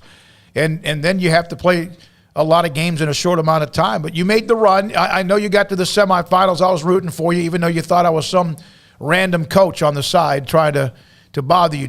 John Gallagher is the head coach at Hartford. Played Baylor last year to open up their tournament, and then of course I was the good luck charm. So we should do this because I got a feeling Baylor's going to make a run. Last time they lost in the conference tournament was Oklahoma State, and they didn't lose. Yeah. No, you're right. Yeah. It's a similar situation, different circumstances. Yep. This is a team though, Coach, that's been different this year in that last year, and you saw them, if they got an 8-point lead on you at any point in the game, that was it. Like they had, it was going to be 5 possessions before you could be ahead, and getting a 10-0 run of that team was impossible. This one's a little bit different, and they've had these injuries that have morphed them. How have you seen them kind of shake out over these last couple of months, and where you think their run could be in a bracket that's full of blue bloods? Here's the thing that jumps out at you. When I watched every possession of the Oklahoma game, and listen, Scott Drew, and I've said this, there's only one other coach in the history of college basketball that's done a rebuilding job like Scott Drew, and that's Jim Calhoun. They're the only 2 that's debatable about rebuilding program. Jim Calhoun or Scott Drew. 1A, 1B. You could argue either. The thing that jumps out at me is Oklahoma scores 70 against them, right, in that game. And Oklahoma is not an offensive juggernaut this year. I just think there's possessions in the game where they're not as connected as they were last year. And that's what I see more than anything. When they had you up 8 last year, they were taking it to 16 like this, snap of the finger. Yeah, no, that's a great point. Coach, all the basketball you've watched this year, who's the best team you've seen play? Who do you think is the best team entering this tournament? I that's the thing. I think anybody can. That's the thing about college basketball. But like I talked to Tommy Lloyd last night. I think Arizona is just a handful. And look, I know Tennessee beat them there at Tennessee, but they were down 16 and came back in that game. And they showed great resiliency. Arizona's a different team. And look, I think Colin Gillespie at Villanova is the best point guard in the tournament. And anytime you have that type of guard, you're going to be able to get places in the NCAA tournament. Baylor had like 9 of them last year. 3 of them, of course, are all involved in some way in the NCAA, in the NBA with Jared Butler and Davion Mitchell and then Maceo Teague as well. What are your thoughts? Have you seen much of James Akinjo, who came in from Arizona and has been their point guard this year? Interesting player. When he has it going, he's really good. You know, I always say this, you know, what's your floor and what's your ceiling when you're a player? And I think he's a really talented guy. And I think if there's one area where I think he gets in trouble is he over dribbles. Yep. But he scores it. He seems like he's in the gym constantly from everything I read. I really like his game. But in watching the Oklahoma game, if you want to know one thing, I just like the last year's guards, they knew when to get rid of it. They knew when to shoot it. There were quicker decisions being made. And look, he's a talented kid. He can carry you. But what's your floor sometimes and what's your ceiling? And I think comparing, I think we get in trouble when we compare guys. Mm-hmm. Enjoy him for who he is. He's a great player. At the end of the day, is he an NBA player? I don't know. John Gallagher, head coach at Hartford. Is there anyone that you see right now, even the teams that are, you mentioned Arizona, that is as good or as good as Gonzaga and Baylor were last year at this time? No way. Not a team. Baylor's team last year, they could go down in the next 20 years as the best team in the last 20 years. That's how good I think they are. I think defensively, I mean, I talked to you guys before they played Gonzaga, mm-hmm. and people were thinking it was going to be a game. And I remember saying, I think Baylor can handle them. And it wasn't close, if you remember. No. Yeah, that thing might have been over before the first media timeout, the way that thing started. And look, if you look at the Houston game, that wasn't close either. No, they crushed them. Yeah. And I think, look, I think at the end of the day, that team in the like Villanova's team in 16, they probably are my 2 teams that jump out at me as the 2 best teams in the last 10 years. When you have to reinvent kind of the rotation like Baylor did, what is that? I mean, as a coach, they have to, they lose Jonathan Chomwachachua. They didn't lose their leading scorer for most of the year, LJ Cryer. Now he may play. Is that almost done where you have to reinvent yourself in the offseason knowing that this may occur? Because last year, Coach, they didn't have any injuries. They didn't have, nobody hurt a finger. Nobody had a bruise. Nothing. COVID was their injury. This year, they've had to deal with a lot of them, but it seemed like they've dealt with them almost perfectly. He's done such a good job of playing different ways this year. And, look, Scott Drew, he doesn't get enough credit for being one of the best coaches in America. The job he's done this year is as good as, just to be the 1 seed with the injuries and what they've battled is a credit to how versatile he is as a coach. I don't hear his name for coach of the year. He should be the coach of the year for the 1 seed. That's how good of a job he's done. Well, he won the conference coach of the year as far as the coaches. The AP had Mark Adams, who's done a great job at Texas Tech, and I wanted to ask you about them. They smothered you with defense. They have that defense that Baylor kind of started to use some of that, and you steal what's good. And your thoughts about them? They do at times kind of go through these pockets where they don't score well, but they seem to come at you in waves with athletes upon athletes upon athletes. When you get into these games, Smokey, listen, you got to make shots. Mm-hmm. Okay? On Saturday, the loss is on Saturday. All right? This past Saturday, across America, the teams that won shot 37% from 3. The teams that lost shot 19% from 3. Okay? At the end of the day, to advance in this tournament, you got to be a little bit better on offense than you are on defense. And the thing that scares me about Texas Tech is that second-round opponent shoots 42% from three, because they are a great defensive team. They help you on the help line. I've studied it.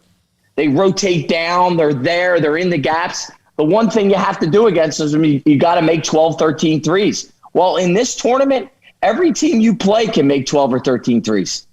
Well, and Oklahoma sure did last week on what was it, Thursday, when they had 11 of 21. Yeah, what do you think of those 4 guards at Alabama?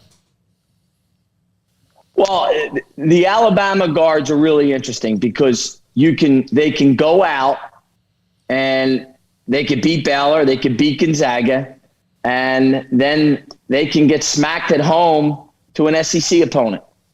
So it's a hit or miss. And I think, when you're in that situation, when you have great wins and terrible losses, you have to find out exactly what your identity is. What are you playing to?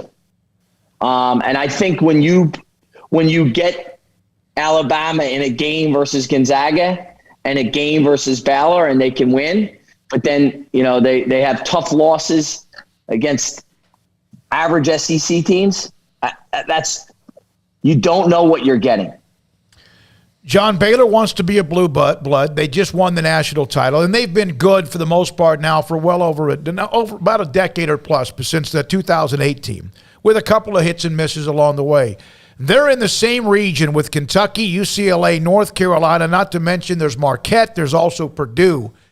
If you want to become one of those and you do win a national title, wouldn't it be about as good if they can play well, to go and knock off some of those teams that are so-called the blue bloods? Scott Drew is a blue blood. Okay. He's got them there. As long as Scott Drew's there, they're not going to go anywhere. And, I think he's built it up where they're, if they're in the Final Four, I wouldn't be surprised at all. I think they have the resiliency. They have the balance. I like their chances. At the end of the day, can they stay healthy? Can they make enough shots? It's all in matchups right now. That's what it is. It's in matchups. He even said, they're pretty good when they make shots, aren't they? That's right. Pretty damn good when they make shots. How would you handle if you were stepping in the interim coach at LSU? You fire your coach right before the tournament. Take a shower.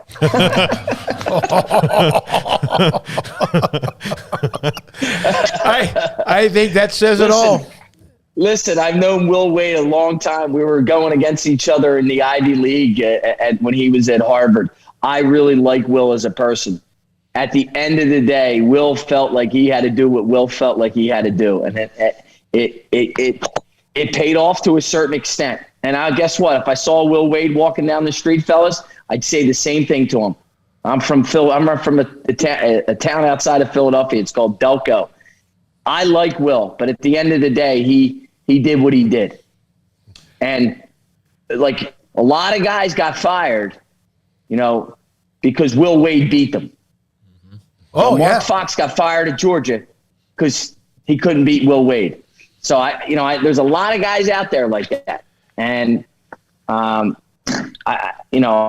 it is what it is.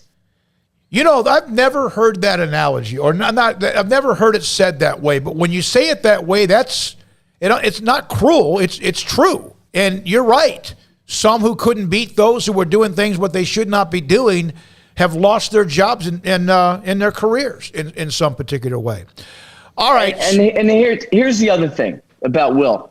If you'll never have a hard time getting a job again if you were fired for cheating. You'll have a hard time getting a job again if you were fired for losing. And that's the toughest thing for guys like me in the business. Is I used to joke around when I was at the Final Four and sit around with guys and said, the biggest mistake I made was I didn't cheat early in my career. I should have just cheated. I say that as a joke. Right. Okay. But the point is, I'm the guy at Hartford now the guys that moved up in the business, they got it done.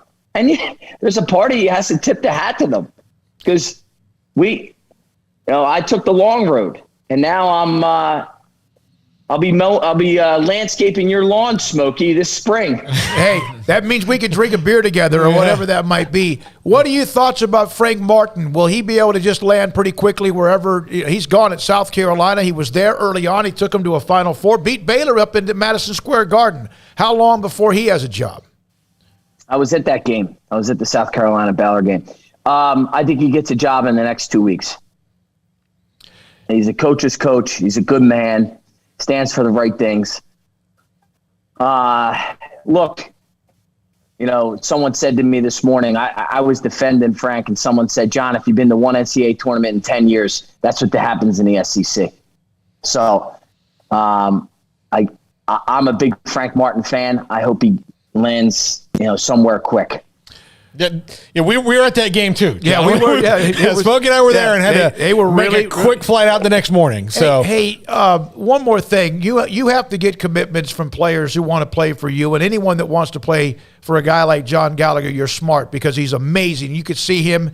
We need a commitment now from you that as we go through the tournament, no matter what happens with Baylor, and they have the opening game is Thursday against Norfolk State. I'm not sure if you know much about them. And then, of course, they might play North Carolina or Marquette. Are we going to be able to maybe go 3 weeks with you early in the week and kind of break down what happens?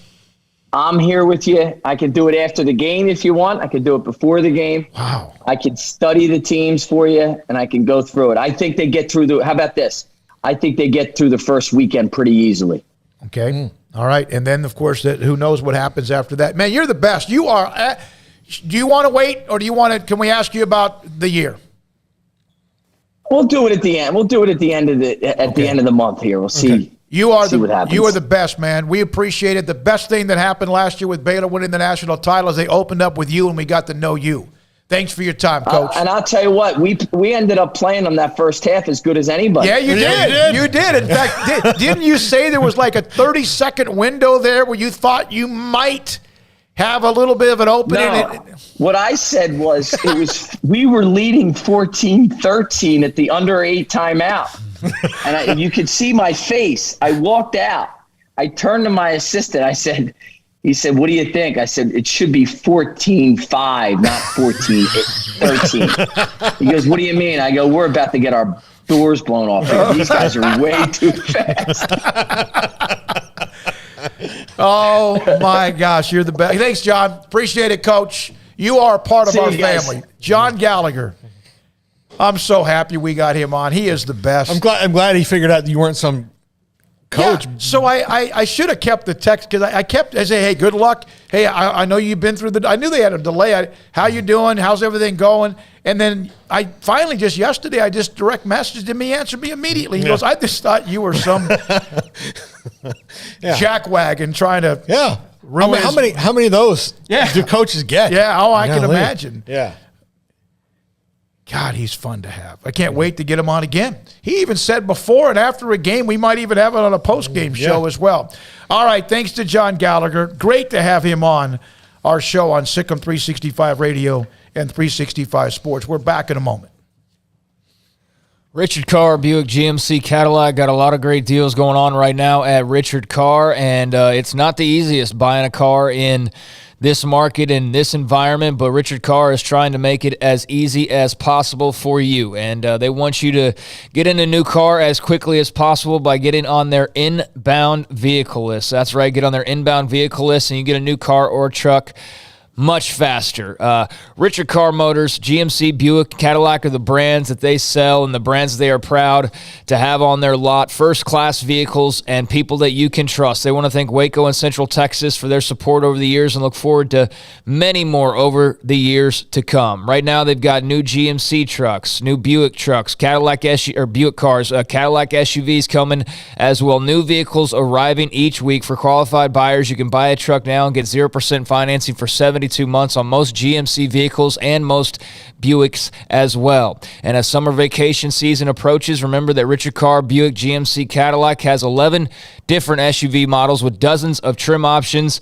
Richard Carr is a one-stop shop to find the perfect SUV for your needs. They have SUVs starting at $24K, so call now, come by now, or go online to find the perfect SUV for your family this summer. And if you're not looking to buy new, they're also loaded with premium pre-owned cars and trucks as well. All of them have undergone a 172-point inspection before hitting the lot, and they have over 10 lenders who would do what it takes to get you into a car today. So they've got options, and they're also celebrating Anniversary Month at Richard Carr.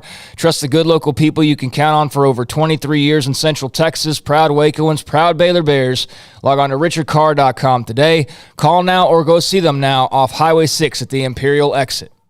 With so many companies and policies out there, it gets so confusing shopping for insurance, and I never know if I'm getting the policy that's right for me. Luckily, I met the team at the Niche Group Insurance Agency. With the Niche Group, you can go to one company and get access to coverage options from many insurance carriers, and you get to speak to a real person about your specific coverage needs. With the Niche Group, I know I'm getting the right coverage at the right price. If you need insurance, talk to the experts at the Niche Group at 1-800-258-8302. Do you or your kids get nervous about going to the dentist? Stonewood Dental, Dr. Steve Childress, he can help.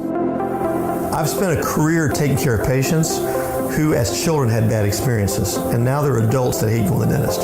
If I get a kid at 3 years old and they come every 6 months and it's a happy experience, it's normal for them. Now they have an accident at 6 or 7 or 8 at school. Now they have a broken tooth or a trauma, and they have to come here. They're used to lights, they're used to water in their mouth, they're used to experience, they already trust us. It's amazing what we can do with that kid without it being a negative thing. But if I see a 6 or 7 or 8 year old that's never been to the dentist, and now they have a trauma or an unfortunate unexpected toothache, it's harder to do that for that kid and it not be somewhat of a negative experience. So bottom line is I try to teach kids and adults and teenagers and everybody the way I'd want my family treated, which is where it's a necessary part of life. You just take care of it. It doesn't have to be that big a deal. Learn more, stonewood-dental.com. One size fits all. That may be all right for an adjustable belt or cheap sunglasses, but when it comes to your financial needs, no one wants a one-size-fits-all strategy. Cam Heathcott, your Edward Jones financial advisor, knows that his most important goals are yours. That's why he takes the time to understand your needs, knowing you. That's how Edward Jones makes sense of investing. Cam Heathcott, covering Conroe and Houston, 936-756-7717 or cam.heathcott@edwardjones.com. Edward Jones, member SIPC. Let Camille Johnson Realtors guide you seamlessly through the process of buying your dream home or selling your current one. Commercial, farm and ranch, or residential, Camille Johnson Realtors can smoothly and successfully lead you through any transaction. With a team of 28 experienced agents who are excited about serving you, Camille Johnson Realtors services the entire greater Waco area. If you're in the market to buy or sell, contact Camille Johnson Realtors, 104 Midway Center in Woodway, or find them online at www.camillejohnson.com. Camille Johnson Realtors, elegant, charming, warm. Welcome home. Brad Boozer, Boozer's Jeweler, joins us on Sikkim 365 Radio. Boozer's Jewelers on the corner of Valley Mills and Lake Air Drive. It's a staple of the Waco economy. And you're about to approach this time of the year where you have the holidays, special gifts. It's not that you don't have that every single day. What are some of the things you have coming up? You know, we kind of call ourselves the wedding ring store. We do all of our own custom work in-house. I've got 2 expert jewelers on staff every day. We can make anything from scratch. We kind of pride ourselves, probably 9 out of 10 every engagement ring we do is actually made custom to what the customer wants. People look at that, oh my God, I can't afford it. I can't afford something like that. You've shown me examples that you could fit pretty much any budget. It doesn't cost any more to custom make something. You still have gold, you still have diamonds, and you still have labor. Best thing about a custom piece is if you have any old jewelry or heirloom jewelry or something passed down from a grandma or somebody, we can take that jewelry and use it towards your wedding ring for the sentimental value, and then you've got the product, and then it's just a little bit of labor and a little bit of design on your part of what you actually want. You want to know why they're successful? Brad Boozer, the owner of Boozer's Jewelers on the corner of Valley Mills and Lake Air in Waco. Welcome back to Sikkim 365 Radio. Are you a Sikkim 365 super fan? Then try out our premium subscriptions at Sikkim365.com. Many things to get to. Thanks to Coach Gallagher at Hartford. Earlier today, Evan Miyakawa from his Analytics breaking down the tournament. John Clay, well-known writer who covers Kentucky, joins us on Sikkim 365 Radio and 365 Sports. And John, thank you very much. Kentucky is obviously loaded. They had to go through that time where they had some injuries and took a couple of lumps. Baylor's done that as well. A couple of other teams have as well. Your thoughts about who they are as they hit the tournament now, post-SEC? They've, as you mentioned, they've had some injuries. Ty Washington, freshman guard, has been hurt off and on with an ankle problem. It seems to be okay. He didn't seem to bother him in the SEC tournament, although they did lose to Tennessee in the semifinals. Severe Wheeler had a couple of instances where he ran into screens and got injured and missed some time. The only other injury they have right now, Jacob Toppin broke his nose in the first game at the SEC tournament against Vanderbilt. But overall, they're pretty healthy. They played, when they played well, they played really well. They blitzed Tennessee early in the year. They beat Kansas at Allen Fieldhouse, beat them decisively. But they've also struggled, especially in some late game situations coming down the stretch. So, Tennessee, they ended up losing 2 out of 3 to Tennessee. They did not shoot the ball well at all in the SEC tournament against the Vols. They were 2 of 20 from 3-point range, but still had a chance to win the game at the end. So I think they feel like that they are a good team. They have a chance to make a deep run, but they have to play at their best. They're not a team that can beat you if they're not beat a really good team if they're not playing at their best. What did you think of the draw that they got, especially the first weekend? Potential to play a pretty darn good Murray State team that's 30-2. And San Francisco is not bad either. Yeah. The Murray State plays too. So yeah, there's some potential matchup problems. Yeah, Murray State's 30-2. They went 20-0 basically in the OVC. It'll be a huge game for Murray State if they play Kentucky up in Indianapolis, Murray State being an in-state team. Then if they get by Murray State or San Francisco, no matter who wins that game, it could be a matchup against Purdue in Sweet 16. And Purdue is kind of the type of team that is giving Kentucky trouble this year. Oscar Tshiebwe's had an outstanding year. He has an excellent chance of being college basketball's player of the year, but he has struggled some against bigs, against teams that have length, especially if they have multiple bigs. And Purdue has a couple of those guys in Edey and Williams, who's a load at 6'10", 255. So that'd be interesting. And Jaden Ivey's so athletic for Purdue; he's going to be a matchup problem for anybody. So, and then on down through the bracket, I think there are potential matchup problems for Kentucky. That's not to say they're going to get beat. They're good enough to beat any of those teams, but they're going, like I said earlier, they're going to have to be playing well to advance. You mentioned Oscar Tshiebwe, and you mentioned a little bit about him, but what's it just been like to see his time so far there at Kentucky, and then how much of a difference and impact do you feel like he's made? He's made a tremendous impact. I mean, he's been so consistent all year long. It was funny, he told us before the season started his goal was to average 20 rebounds a game. We kind of laughed it off that he was joking, and here he is, he's leading the nation in rebounding at 15 a game. He's got something like 26 double-doubles. Now, he got in foul trouble against Tennessee. He set out the last 11 minutes and 30 seconds in the first half, which obviously had an effect in that game. But really, he's done a good job at this point of staying out of foul trouble.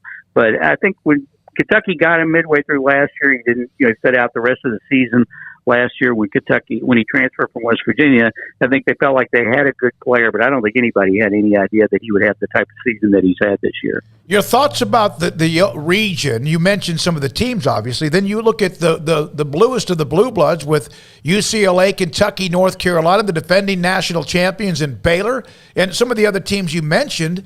Your thoughts about it, just kind of as all of them in one location? Yeah, I think it's a tough region. I don't think there's any doubt about that. Kentucky played North Carolina early in the year and blitzed them in the CBS Sports Classic, but I think Carolina is a different team now. UCLA has, made that run last year to the Final Four. One of their best players is Johnny Juzang, a kid who played his freshman year at Kentucky before transferring back home to California. To me, another interesting team to watch, we already talked about Purdue and Murray State and San Francisco, is Virginia Tech. I think Mike Young has done a tremendous job there, to win the ACC tournament. Kentucky faced him before when he was at Wofford in the tournament a few years ago, and they gave Kentucky everything they could ask for in that game. So, yeah, you look at St. Mary's. There's a number 5 seed. I mean, UCLA and St. Mary's win. That's going to be a heck of a second-round game between those two teams. So I think it's a tough region. I'm seeing other people say, Kentucky got a good draw. I'm not so sure. I think it's a tough region, and obviously with Baylor as the number one seed, and you guys know a lot more about Baylor than I do, but I've been impressed with them the way that they play all year. They've had some injury problems, I know, themselves, and have been able to work their way through it. So, I mean, Kentucky being the program they are in basketball, crazy there, it's hard to win national title. It's been since 2008 for Kansas. It's been since 2012 for Kentucky. It's 2017 for North Carolina. But for Kentucky in particular, that their fans have had to wait now a decade between national titles. And this is the team that appears to maybe have the most potential to break through that ceiling. What's the pitch like in Lexington about this team? Yeah, I think the consensus is that this is Cal's best team and best chance since he got to the Final Four in 2015 with that team that ended up going 38-1, had a chance to go 40-0. But obviously, what he's done with the transfer portal and bringing in, as we mentioned, Shipway, but also Kellen Grady and Severe Wheeler has helped. And Ty Washington is a really good freshman guard. You got Keon Brooks, who's a good forward. A junior who's got some experience. This is a more experienced team than Cal's used to having because of those guys in the transfer portal. And I feel like I think Kentucky fans were very optimistic. That optimistic is dampened a little bit by the fact that they lost to Tennessee. The Vols took 2 out of 3 from them. But I still think they're optimistic, and they feel like if they can get the breaks, this team can get to the Final Four. And they're happy to be in the hunt for the Final Four. But you're right. I mean, this is Kentucky basketball. Fans think they ought to be in the Final Four every year, and it's been since 2015 since they were in the Final Four. 2012, as you mentioned, since they won the title. So, Kentucky fans, they think they ought to be there every year. Yeah, it's like Yankees fans. And certain teams like that we mentioned, they're also a part of that region. So the SEC obviously was very deep. Your thoughts? The SEC and the Big 12 had their series early in the year, like they do at the end of every January, and the SEC got them. But both leagues are very, very good. What were your thoughts, John, that each of them got 6 teams in and the Big 10 got 9? I was surprised by that. I think that's a little out of kilter. I was surprised teams like Illinois, Michigan, Rutgers ended up. I mean, not Illinois, Indiana, Michigan, and Rutgers got in from the Big 10. I thought maybe 1 or 2 would get in. I certainly didn't think all 3 would get in. I mean, you look at a team like Texas A&M that, to me, was playing about as well as anybody coming down the stretch. They get all the way to the SEC title game where they lost to Tennessee, but they beat Auburn and Arkansas on the way to get there. I guess the fact that A&M lost 8 in a row during the middle part of the season, the committee couldn't get past that. But I think another thing when you look at about how competitive the 2 leagues are, when you look at the Big 12 and the SEC, is what's happening in the SEC right now. As far as the coaching carousel goes. Tom Crean gets fired one day. The next day, Missouri fires Conzo Martin. The next day, LSU fires Will Wade after they get their notice of allegations. Then you had the news, which kind of flabbergasted those of us who follow the conference, when Mike White leaves Florida for Georgia. And today, Frank Martin gets the axe in South Carolina. I think that speaks to how competitive the conference has become, because a lot of those guys are really good coaches, but they ended up getting fired at their schools. So, the SEC has really improved, but I think, as you mentioned, the Big 12's had a great year too with Kansas, Baylor. I really like Texas Tech, the draw that they got in the way they're playing. I think they can make a lot of noise. So I think both these leagues will make a lot of noise in the tournament. John, what do you make of Mike White going to a rival in a school that's also not nearly as much of a basketball school as Florida is, who won 2 national titles under Billy Donovan? Well, yeah. I think Mike is a good coach. In his second year, he took Florida to the Elite Eight. But, it's hard to follow somebody like Billy Donovan, and they kind of tailed off since then. I think he decided that, would come back to Florida and really be on the hot seat next year, or I could go to Georgia when the Georgia job opened up, and Georgia apparently courted him, that he could go to Georgia and start that clock all over again. And after the season that Georgia had this year, where they only won 6 games, they only won 1 SEC game, that it might be a little more welcoming there. But, yeah, it was a move that surprised everybody. You just don't see, especially inside a conference, a coach go from one rival team to another like that. So now the interesting question is, if you're Florida, who do you go out and try to hire now? Tennessee, there was arguments about they ended up not being a number 2 seed. Duke got a 2 seed. Your thoughts? Tennessee got Kentucky earlier by 13. They won, I guess, in Knoxville, then also knocked them out of the tournament. Your thoughts about Tennessee with 2 wins against Kentucky, Heck of a year that they had. Beat a red-hot A&M to win the championship and being a 3, not a 2 like Duke is. Yeah, I think Tennessee should have been a 2. And I think you could make the case that they deserved a 2 over Kentucky because, as you mentioned, about head-to-head, winning 2 out of 3. And I definitely think they had a better resume than Duke. Tennessee went 15. After they got blitzed by Kentucky at Rupp, where Kentucky shot 67%, after that, Tennessee went 15 and 2. They won 12 of their last 13. I really like their chances in the tournament because, you know, you hear every year you have to have good guards. Tennessee's got 3 really good ball handlers in Kennedy Chandler, Santiago Vescovi, and Zakai Ziegler. Chandler was the MVP in the SEC tournament, the freshman guard. They've also got some bigs, like I talked about with Purdue and some other teams that are effective. I really like Tennessee's chance. I know Rick Barnes gets knocked for underperforming in the tournament every year, but I think this is the best chance he's had in a while. So I like Tennessee. I think they should have been a 2 seed, yes. From the Lexington Herald leader in Kentucky, covers Kentucky, John Clay. John, thank you very much for being a part of the show. And depending on what happens this weekend, if there's a chance they continue on a collision course, maybe we get you again next week. We appreciate it. We could be seeing the Bears and the Cats in the Elite Eight. Absolutely. See how it plays out. Yes, yeah, sir. we'll be eating cheesesteaks together. So absolutely. Yeah. Thank you, John. Okay, thanks, guys. Thank you. That's a good dude right there. John Clay, a Lexington Herald leader, Kentucky. Yeah, that's a great point that he made. It's been, 15 since they went to the Final Four? That's a drought. You know, that's a drought. Kansas has been really, really good knocking on the door, but they've had their slip-ups as well. It's been since, 03 or so for them? Not the Final Four, but to win a championship. It's not easy. That's why when you get one, you absolutely need to cherish it along the way. I got something that just for some reason, I'm looking at Kentucky's record. And, of course, they lost to Tennessee on, Saturday.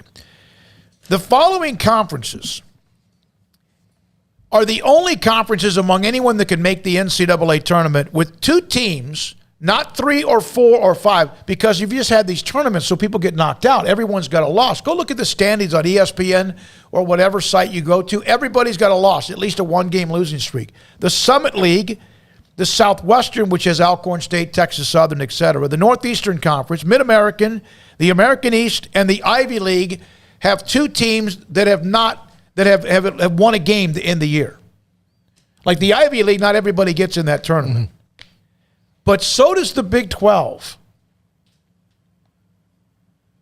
Because Oklahoma State beat Texas Tech to close out the year, and then, of course, did not play in the tournament. Then Kansas ran the table and won the Big 12 tournament. I was looking at it, I was like, God, look at all these losing streaks. And, of course, there are. Everyone gets knocked out of the conference tournament. Now, some don't get to the tournament. That's just a weird, on a day when we played Jimmy Fallon random, a random note about winning streaks and not around the country. Like you said, though, it only makes sense because there's only one tournament winner. So everybody's lost a game here recently except for tournament winners. But, yeah, that would look a little odd for sure. It's interesting. Go to the standings page of whatever site you go to in college basketball, and you just see nothing but L's, like just hundreds of them, it seems like. And that does, as we mentioned, make sense because of conference tournament play. 4:45 is the time. We'll have Paul's top 5. What's it on? 5 on Upset Alert? Yeah, 5 teams on Upset Alert. 5 teams on Upset Alert. Now, also want to come back and give you an idea of how to get involved. Everybody has their bracket challenge. Sikkim 365 does as well. Maybe you do more than one. If you do, we're going to come back and tell you how we're going to be involved and how you can be involved with what we do as well. Sikkim 365 Radio and 365 Sports. Dr. Kent Petty can help you become the high-performance man that you want to be, maybe used to be as you get older. There are symptoms that occur based on your testosterone levels getting lower, dropping as you get older. It's part of father time. Some people get it, some people don't. Some people have the problem, some people don't. 1, it could have anything to do with your sleep habits. 2, it could be an energy issue. And it also could be sex drive. Dr. Kent Petty will get you set up. If you contact him, go to pettycliniclot.com. Go on the website, top left-hand corner, phone number and email, and you can tell him I sent you. He will set you up with an appointment to get lab work, to get your blood results. He'll look at them. If your testosterone level is too low, he can give you the option of a program to increase it and help get your testosterone level to where it needs to be so you can become the high-performance man that you used to be and who you want to be. It's that simple. It's pettycliniclowt.com. From the first workout to the last practice, sports is an incredible and rewarding challenge. Hi, this is Dan Ingham with the First National Bank of Central Texas, and we're proud to support each athlete, every parent, and our educators. From families, small businesses, to the biggest industry, we're here to help. With remarkable products like our free First mobile app, we've got banking ideas that fuel big dreams. That's the First National Bank of Central Texas. Familiar faces making local decisions. Member FDIC, Equal Housing Lender. Shorty's Pizza Shack at 12th and Bagby is a homegrown, family-owned and operated must-visit pizza place in Waco. Fantastic pizza by the slice or get the whole pie to share. Great happy hour specials every single day, and it's not just pizza. Great wings. You have to try the Sikkim sauce, chili cheese fries, pizza pillows, and more. Dine in for a great hangout or carry-out. Order online at shortyspizzashack.com or do yourself a favor and bring your crew to the restaurant at 12th and Bagby. Shorty's Pizza Shack. Tell them Paul sent you by.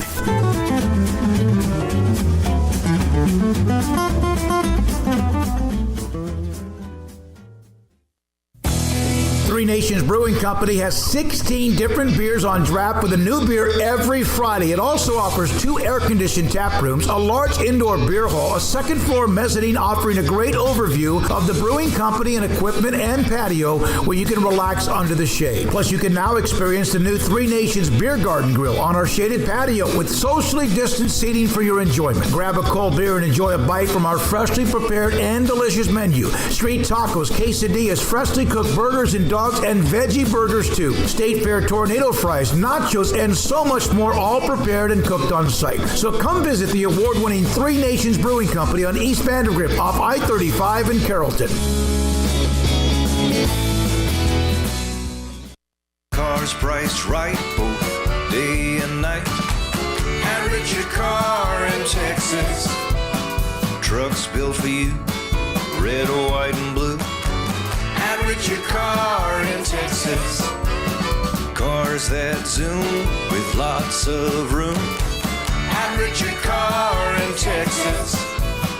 Count on us, a dealer to trust. At Richard Car in Waco, Texas.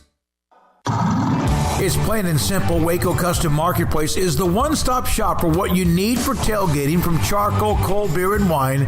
And, of course, customize your order with brisket, tri-tip, sausage, wings, smoked pork tenderloin, country-style or pork spare ribs, marinated beef and chicken fajita meat, ground beef and chili, meat, hot dogs, and burgers, buns, seasoning, sauces, chips.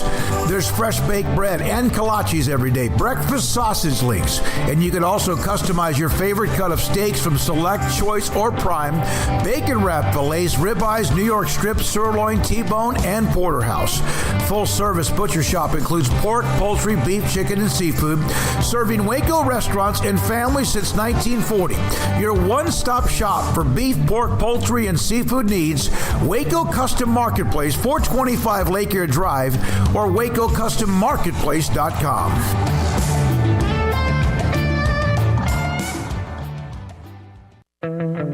Welcome back to Sikkim 365 Radio. Have you subscribed to our YouTube channel? Search 365 Sports on YouTube. Johnny Cage, mark it down, Tennessee. This is on the chat room, YouTube 365 Sports. We appreciate all of you who give us time there or listening on the app, online, or wherever you might. Tennessee will be a dangerous team, very dangerous. And Johnny also said, I'm scared of Baylor against my Wildcats. A lot has to happen before you might see a Baylor-Kentucky matchup. Baylor beat Kentucky. It's been a few years back. Wasn't it up in Arlington? Yeah, in the ice storm. We couldn't remember. We were all set to go up there, and then we were like, nope, not doing that. From 1777 memorabilia, that's a team the media is really not giving a lot of time to. It's Baylor, despite having so much depth and experience. But their issue is they don't have a lot of depth, and we're not sure and won't be about L.J. Cryer, and then losing John Wachachua obviously was not good either. Colby, Showtime. My 4 is Texas Tech, Kentucky, Tennessee, and Kansas. That'd be great for the Big 12 if you can get one team in. That's wonderful, whoever it is. And if you can get more than one, that's even more amazing. In tennis, can you imagine Kansas, Texas Tech in a round 4? If, in fact, that was to happen again? I wouldn't be surprised to see a lot of people pick Texas Tech to beat Gonzaga based on the way that Gonzaga loses when you get a little physical with them, which that's what Texas Tech does. Are they going to be allowed to, though? Yeah, you know. There you go. This isn't Big 12 officiating. Yeah. You know, like that's the thing is if Texas Tech finds themselves in a game where there's a little bit of a, quick whistle, that could get them in trouble real quick. Absolutely. Yeah. Even with all the waves of talent they have. So those are some things. We've talked a lot about it. Well, how about Kansas beating Tech for the title? No, absolutely. Shoot, that was a big opportunity for both and a big opportunity for Tech, and, KU got it done in the end. I know Paul's household was probably locked in on that. I was in the back of an Uber. Heidi Klum was at Kansas fan? Yeah. No, it was it was an interesting evening. I think here's the thing about Kansas that people need to realize that happened in that game the other night. Remy Martin scored double digits. I want to say 10 or 12 points. If Remy Martin can do that in 3 of their most important games down the stretch, Kansas might win the national title because they haven't had that all year, and they're one of the best offensive teams, if not the best offensive team in the Big 12. Was that his best game of the year? Yeah, I mean, notwithstanding early on, but you haven't seen much from him lately because of injuries and the fact that Bill Self was trying to mold him into a Bill Self type player. But if they get 12 points, if they're going to get Ochai Agbaji, who is a Player of the Year candidate, Christian Brown, who is one of the better 1-2 punches when you got there, if David McCormick can play like he played, especially against Texas Tech in the Big 12 tournament, and then you throw Remy Martin in there, Kansas in their region, which looks like it worked out maybe better for them than almost anybody else, they can be dangerous. Yeah, and again, Martin was always, it seemed like, obviously McCormick's a guy that you hear about as kind of a wild card, but obviously Martin is somebody that,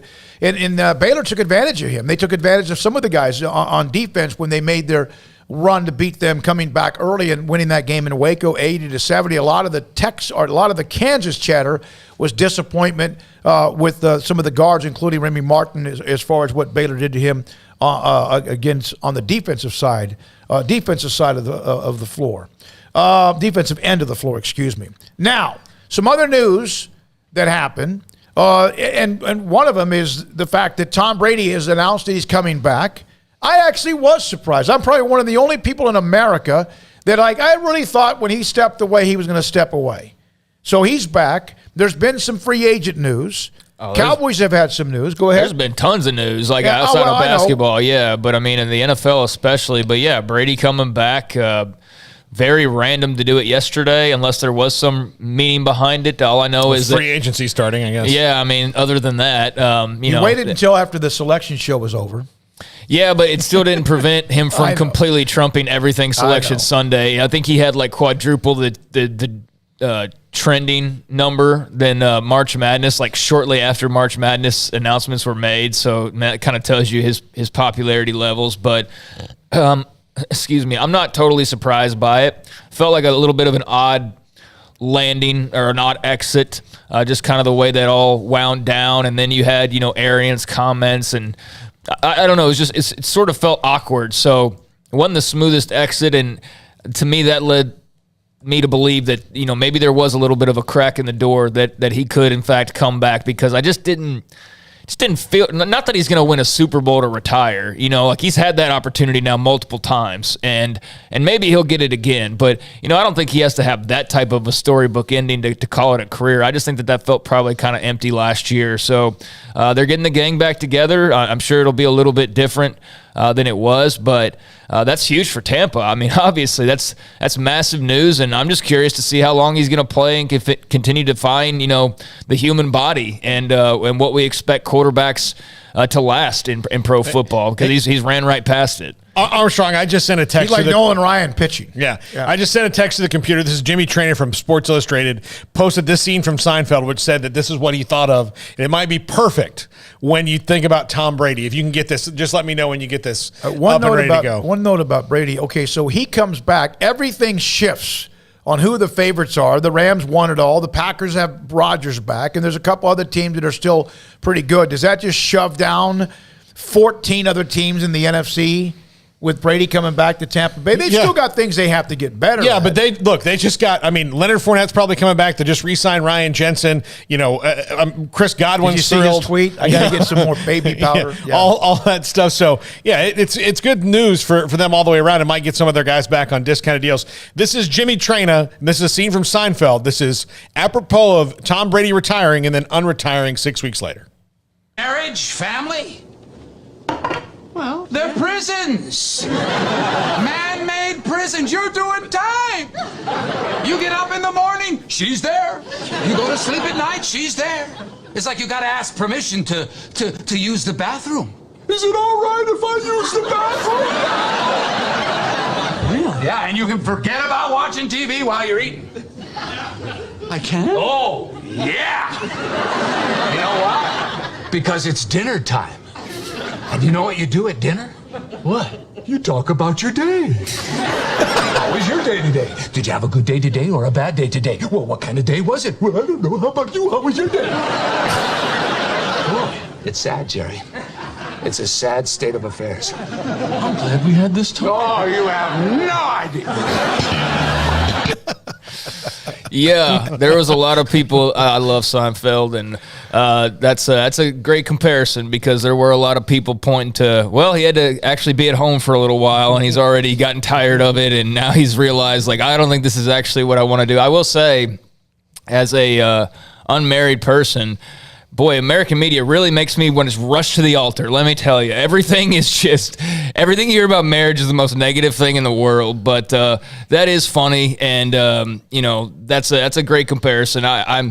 I'm again not that surprised that he's coming back, but it is still a huge deal, obviously. And like you said, it definitely knocks a couple teams maybe off the pedestal that they thought they were going to be on entering next year. I was surprised. And it was like, again, the time he did it, but it makes sense because of free agency. And so Tampa Bay can make some moves or whatever, and others. And I saw where a couple of older stars said, hey, maybe I want to come back now. I was Calvin Johnson was one. Yeah. Calvin Johnson? Man, that's going to be a what if for forever. Already got his jacket. So, but the Jaguars, by the way, are breaking the bank again. So a bunch of people can go Duval and then be like, oh, man, this sucks. Yeah, they got Brandon Scherf, who's a hell of a player, Pro Bowl offensive lineman Evan from Ingram, Washington. Evan Ingram, Christian Kirk. But that contract for Kirk was absurd. Yeah. Well, it'll be a 2-year deal eventually. Yeah, there's that. But just when you see it initially, it's like, what? And that's Jacksonville for you, would be to pay him that amount. But so they're helping the offensive line to protect Trevor Lawrence, give him another weapon, to give him a couple good defensive players they got. So the guy that I thought last year for the Cowboys, in my opinion, from watching them, not as a fan of the Cowboys, but watching them, to me was one of the unsung heroes of that team was Cedric Wilson. Yeah. I'm not saying that Cedric Wilson was Amari Cooper, who's now gone or leaving, eventually will be, or Michael Gallup before he was hurt, or even CeeDee Lamb. But there was something about him. He made damn big plays. Yeah, I think that's what he's gone. They're going to have to replace the guy he's a fantastic special teamer. He was, whether it was covering kicks or returning kicks and doing all the little things, running the trick plays, all the different things that Cedric Wilson did, stepping up when he was needed. Those are the things you got to replace. Now, are you going to give the guy who's the third or fourth wide receiver $12.5 million guaranteed? No. The Dolphins had that money. They did, and I really hope he works out because I like Cedric Wilson a lot. But the Cowboys had to move on. It sucks, but you can't keep everybody. You can't keep everybody. Remember, they had to let Alvin Harper go, who was overpaid by Tampa Bay, never amounted to much. But he went from 17 catches to 45 catches, from 189 yards to 602, 2 touchdowns to 6. He made big plays. Yeah. And I know he had a drop or two at times as well, but it just seemed like he made big plays in big moments, and that's part of free agency. Good for him to go take advantage of that. I think they can replace the yards. I think that's something that might be kind of easy, but can you replace, the kind of other little guy things that, little things that kind of make the engine churn? I don't know about that for Cedric Wilson. I'm curious to hear David Hellman's thoughts on it. He's going to the Dolphins, by the way. Yeah. I don't think we mentioned where he was going. Yeah. He's leaving Dallas for Miami. A 3-year deal. Emmanuel Ogbah re-signs with Miami, 4 years, $65 million. And so I see McCourty. Devin McCourty re-signed with whatever. One of the McCourtys. Devin re-signed with the Patriots for $9 million a year. Amari Cooper. I think he is their best wide receiver.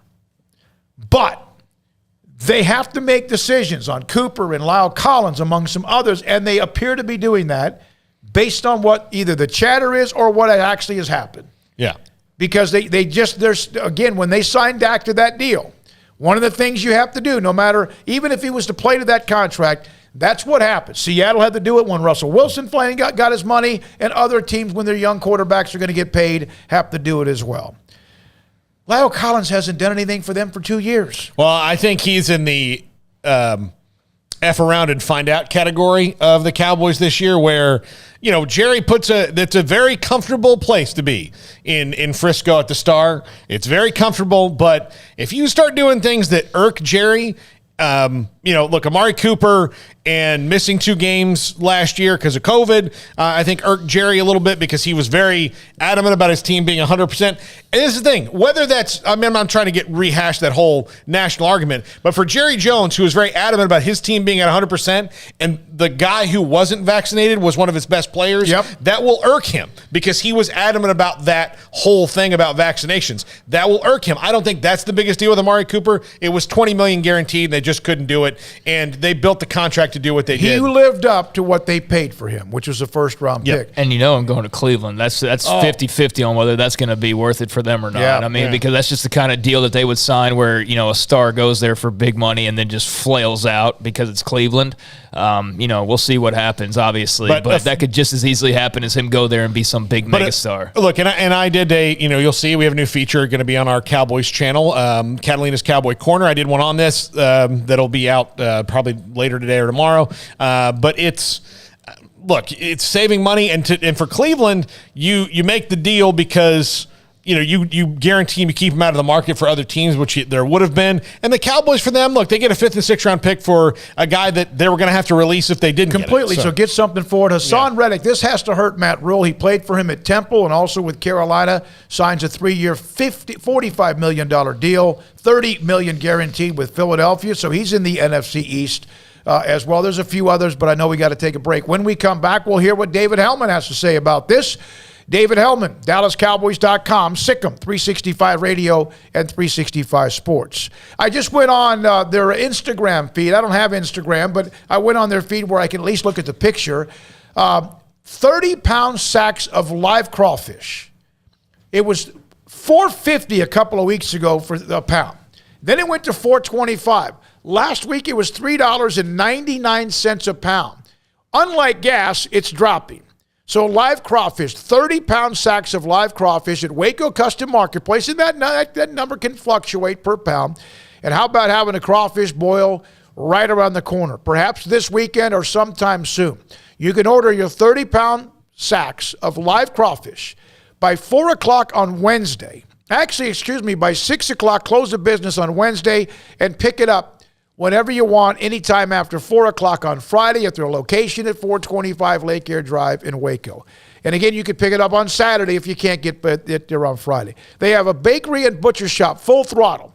Their steaks are amazing. Bone-in ribeyes or fillets, bacon wrapped. And, of course, they have pork, poultry, and also seafood. And the bakery with fresh baked bread and kolaches every single day. Your hometown grocery store and the flavors that you want, whether it's breakfast, lunch, or dinner, or snacks. Waco Custom Marketplace, 425 Lake Air Drive in Waco. Ram Truck Month is here, and it's all about the championship drive as our hometown teams march towards another exciting championship drive. And so can you in your new vehicle from Allen Samuels Chrysler Dodge Jeep Ram in Waco. Shop for power, performance, and reliability with the brands that bring you what you want to drive. Come in today and see our selection of new 2022 trucks, SUVs, and cars. It's time to take home the trophy from Allen Samuels in Waco. Shop the huge inventory of new car and truck inventory in stock today. Come by. Let's be friends. See dealer for details. All offers have credit requirements. It takes time to reach goals. It's a truth that applies to more than sports. It goes for your financial goals as well. You work hard for your money, and you deserve an investment strategy that lines up with your game plan. And Tom Albers, your Edward Jones financial advisor, can help. If your financial investments aren't putting forth the effort you desire, stop by today for a financial review. Tom Albers, 4301 Lakeshore Drive, 254-776-7605. Edward Jones, member SIPC.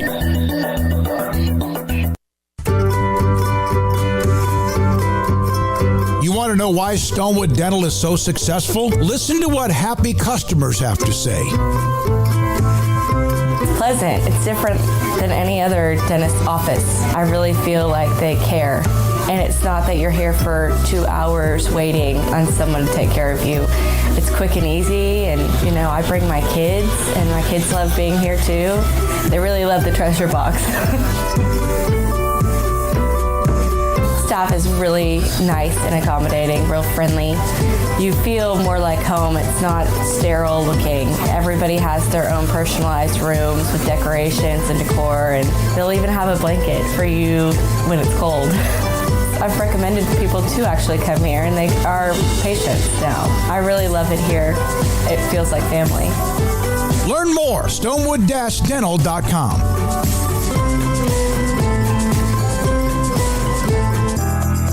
Riverbend Liquor and Wine, Lakeshore Drive at North 19th Street in Waco is a hidden gem. They've got a great selection of spirits, wine, and the most extensive selection of craft beer in Waco in their gorgeous walk-in fridge. And they have an amazing array of high-end bourbons like Pinhook, Weller, Buffalo Trace, Brush Creek, Hotel, Garrison Brothers, Thomas S. Moore, Hooten Young, and Bardstown. Great customer service and a convenient and speedy drive-through window. Riverbend Liquor and Wine. Find out more on Facebook and Instagram.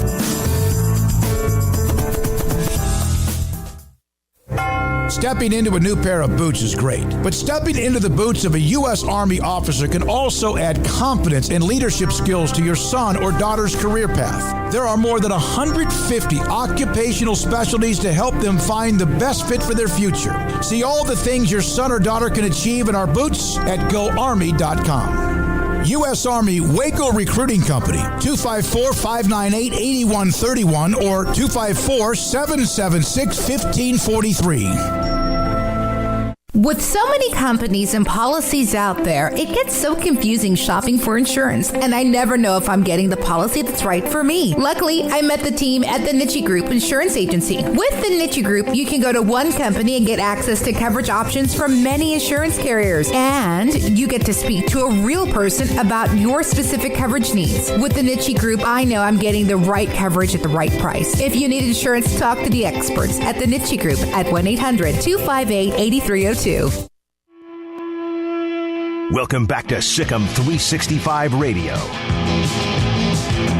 And now the short pitch to Smith, and Smith spins out of it. And Smith inside the 15, looking for the corner, and gets it. Touchdown, Bears. DeAndre Coburn whipped at the line of scrimmage, and Smith sped off for 32 yards and a score. The 5 o'clock hour is sponsored by Edward Jones Investments with financial advisor Tom Albers, staying in touch with you and your money through these difficult and changing times. Edward Jones, making sense of investing. Now here's David Smoak, Paul Catalina, and Craig Smoak. Here we go, this 5 o'clock hour. David Hellman, DallasCowboys.com. And man, this is you got the combine, of course, that wrapped up with all the draft nicks and the projections and mocks and all that. And now it's Christmas with free agency and things going left and right. The Cowboys involved in some, and some others, of course, involved in taking some of their players. David Hellman, DallasCowboys.com.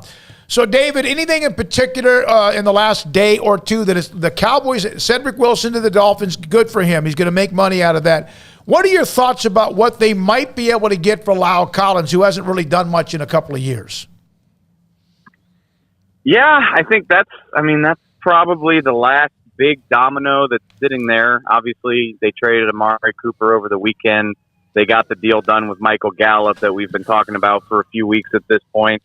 I think it's going to be interesting because much like with Amari Cooper, I know a lot of people were perplexed as to why a guy like that only gets you a 5th-round pick. And A, when you're talking about guys on big money contracts, and B, when you've kind of projected it out there that you're thinking about a cut anyway, teams are down to wait you out, especially when you're in the situations the Cowboys are in where they need to shed salary to be able to sign other free agents. I'll be curious. I wonder. I don't think it's going to be a huge pick if they get anything at all. But again, if they're going to do that, they need that money while these waves of free agencies are going on. So I would tentatively guess that they make that decision by the end of the week, and it's just a matter of whether they can get somebody to play ball with them. What did you think of the deal overall for Michael Gallup? In a vacuum, like I love the deal. I think Michael Gallup's just as good of a player as Christian Kirk, and you got him on a deal that's far cheaper than what Jacksonville just paid Christian Kirk, and it'll be structured a lot like the Amari Cooper deal, where you can get out of it in 2 years. It's got nothing to do with Mike. I think Amari Cooper was the best member of this receiver core. I think it was not very fair that he got painted as the scapegoat for a lot of these troubles and kind of targeted as the guy who needed to go to clear up cap space. Now, filling in and getting Mike on a team-friendly deal to go with CD Lamb, I mean, I feel better about how they're replacing Amari than I felt about how they replaced Des Bryant a few years ago, which ultimately led for them trading for Amari. But it just leaves a sour taste in my mouth. It's hard to sell. It's hard to sell me on the idea that the offense will be better without Amari Cooper, but I can see the logic for what they're doing, and it's basically trying to be more cost effective. I'm sure they'll draft a receiver to fill that thing out, and so you'll have 3 solid receivers at a fraction of the cost of when Amari was here. But like I said, I think at least in 2022. What do you think about Amari and how he'll do in Cleveland? I don't know, honestly. I think that's really interesting because I'm sitting here saying I think the world of Amari, and I do. I think he's one of the 10 or 12 best receivers in the league, but that is a thin receiver core all of a sudden. Obviously, Odell Beckham's not there anymore. Jarvis Landry just got released today, so Amari is going to be the centerpiece of that thing for the time being, at least.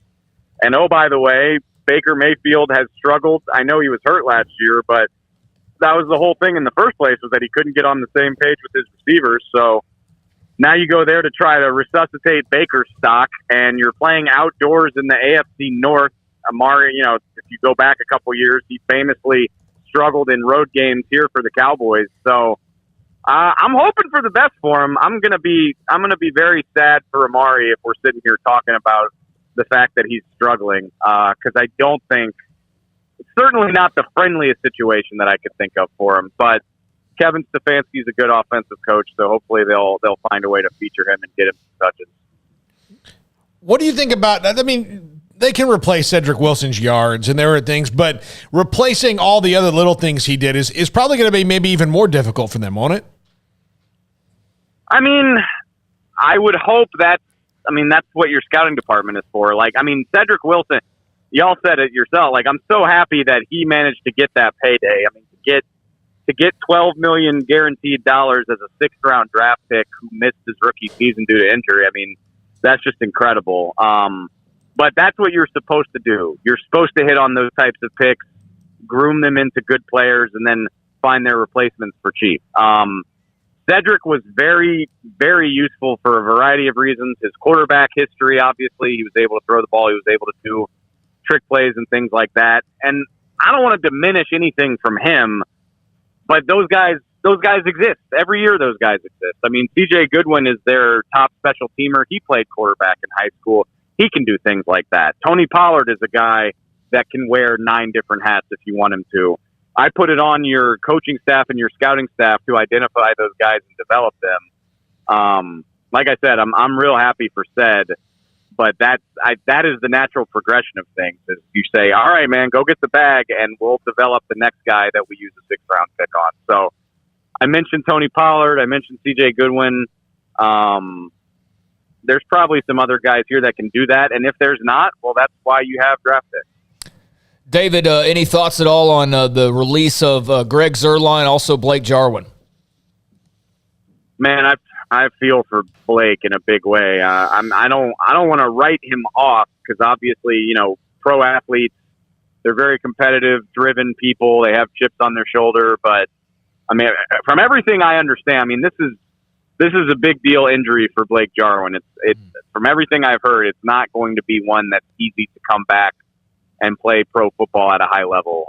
So I think he's got his work cut out for him if he's going to try to make a comeback. So, I mean, I just feel for him because I thought he had all the potential in the world before the injuries kind of piled up. I thought he had the potential to be like a 1,000-yard type of tight end in this offense with his downfield ability. So that just sucks for him. But when you understand the severity of the injury, I think you understand why the Cowboys felt like they needed to recoup some money.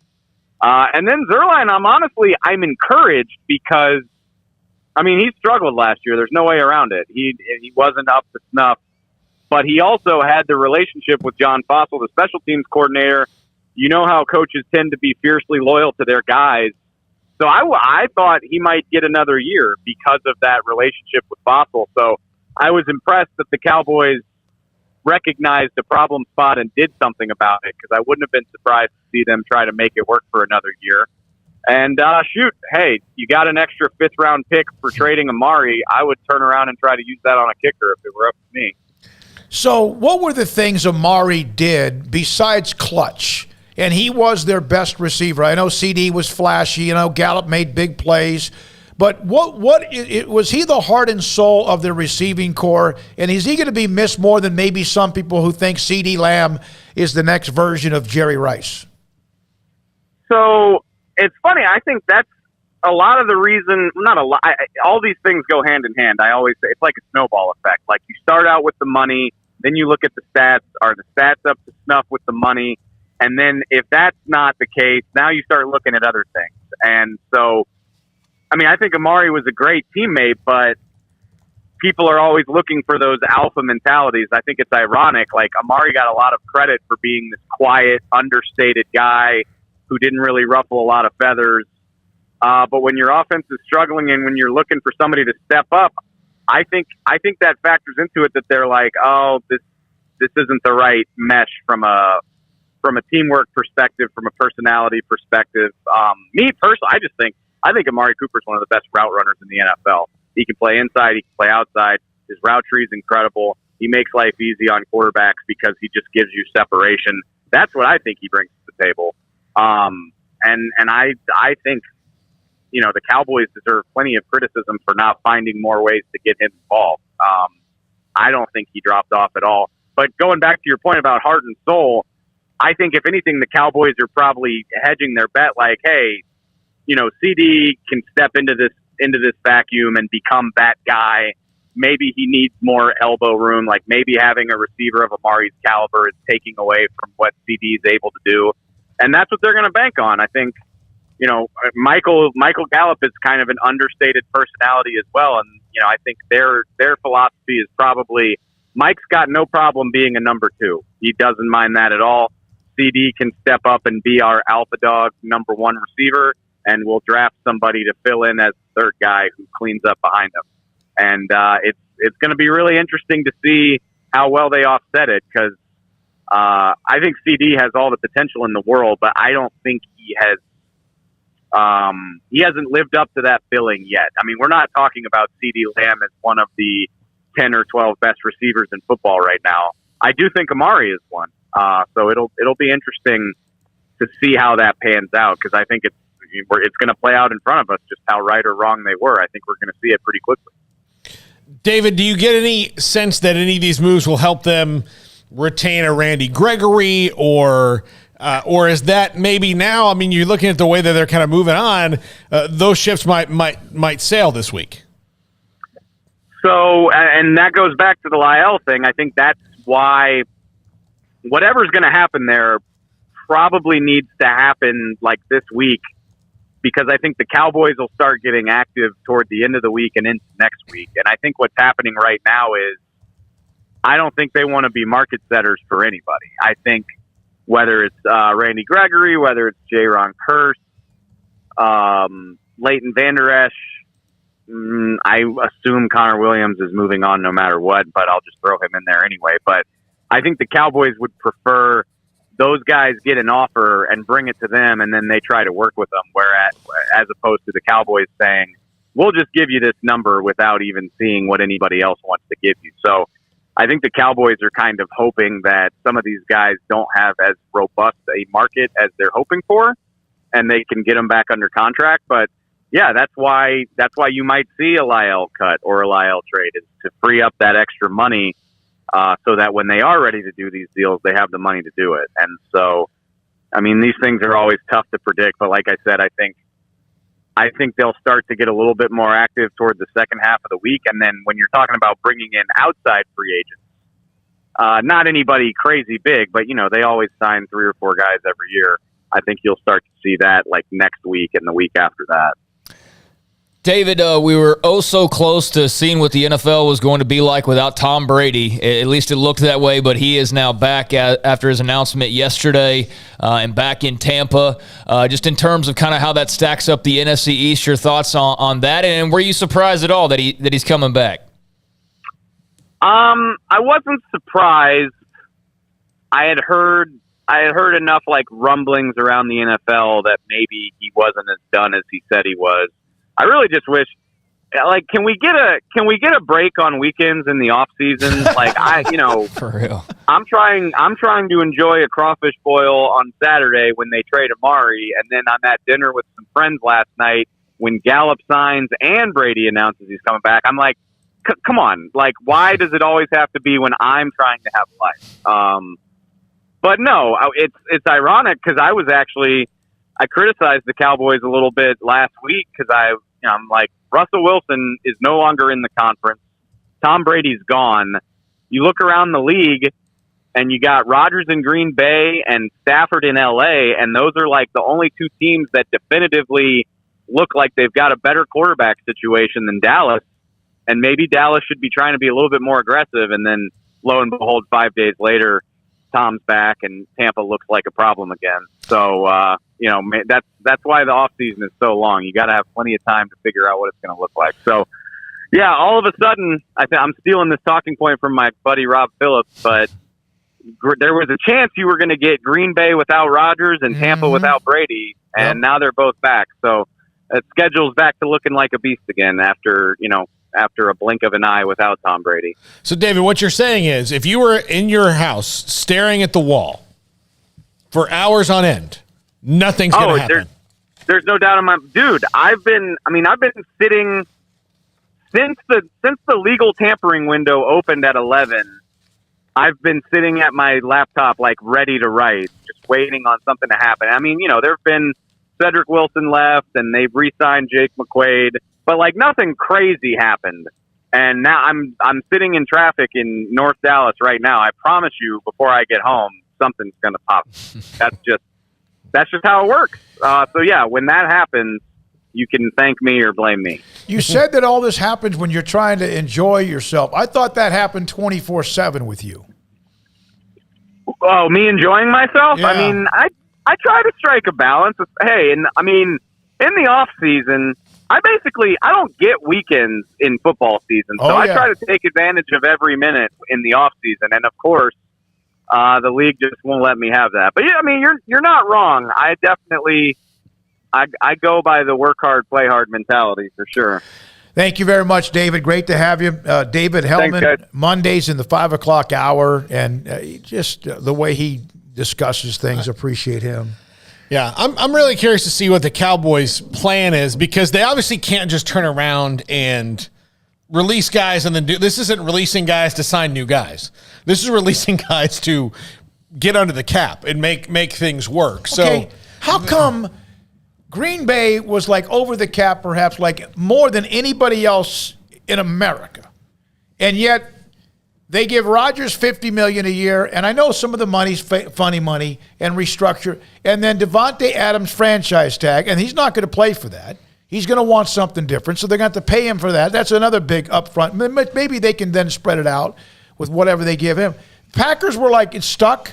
They get it. They got it done. Why are the Cowboys stuck? Yeah, well, of their own making for the most part, I think. And then you look at it, like who are you going to go get? I mean, like you're really going to get it on its.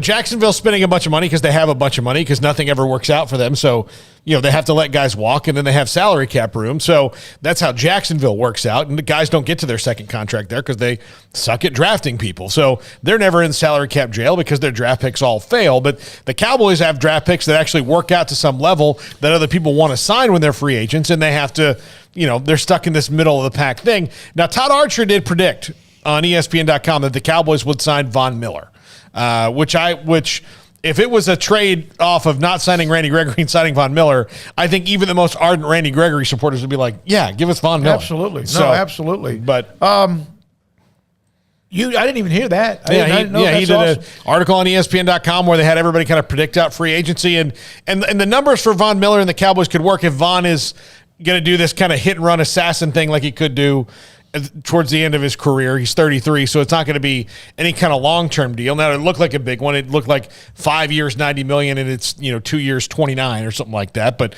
I'm just interested to see what their strategy is. Past bringing back Malik Hooker on a 1-year deal, which they'll do, or Jaron Kearse might get 2. They're not getting Bobby Wagner. That's not going to happen. So let's move on from the hope of that, unless the rest of the league determines that Bobby Wagner is worth a 1-year, $8 million deal, which the Cowboys could easily give him. But let's face it, the guy who's been the best linebacker in the NFC for a long time is not going to. I think it's a great compliment that Cedric Wilson's a 6th-round pick from Boise State, right? Yeah. And he made big plays for them when they needed him because of the injury to Gallup and also because of other things that were going on where players were not. That's Will McClay. That's the scouting department. Good for them. And again, eventually they make more money. That's why if you had Cedric Wilson, you're the one that drafted him, then maybe you'll draft another one, either this year or perhaps somebody else who's coming up through the pecking order. Robert, and I hope I say this name right, Buechler, Buechler? I don't know. I hope I'm getting it right. Here's, let's see, he just responded. Beekler. Okay, I was close. No. Thank you very much. He said to us on the chat room, bringing the family down from Tulsa for Thursday's game. Not sure what I'm looking forward to the most, the game or you guys at Railhead Smokehouse Barbecue. Ardent listener and family. Thank you, Robert. We appreciate that. And everything you guys have accomplished, well-deserved. The Texas, Oklahoma, nobody else I know that comes close, just by the way, he was going to say between us girls, so I better not he's just talking about other media in certain states that are more slanted towards one school and only one school. We love covering Baylor, but we try to be as smart and truthful about it as we possibly can. And we appreciate that, Robert. Looking forward to hopefully being able to meet you on Thursday afternoon and evening. All right? Yeah. Well, yeah, I'm looking forward to Railhead, too. It's going to be fun. Daniel Acton. There's a line in The Lord of the Rings, which I wouldn't know, the trilogy, that certainty of death, little chance of success. What are we waiting for? That probably is what Coach Gallagher was thinking last year before the Baylor game. He's great. Got to have him on more often. Armstrong, can you pull up just a random picture from Lord of the Rings? I want to do something smoky real quick. There's a blonde girl. Well, yeah. And her hair's always in all wrapped up. And just stuff. a random picture. I think like a bunch of snakes. I don't have much. I have like $2 in my wallet right now. But for $2, if it's $2 you didn't have. Can I look up on Google? No. He's going to pick up a random picture from Lord of the Rings. If you can name whoever this is that he pulls up, I'll give you $2. I don't know. Oh, that's a lot of people. If Moses, the one on the top left. Can you name any of those people? No. One of them is Hobbit. Well, they're all hobbits. Yeah, there we go. $2. Armstrong, does that count? No? They have to be specific names. There's Gandalf and Legolas, Merry, Pippin, Frodo. Sam. Sam. Yeah. I don't know any of them. Yeah. I was close with Moses. Could you name any of the actors in there? No.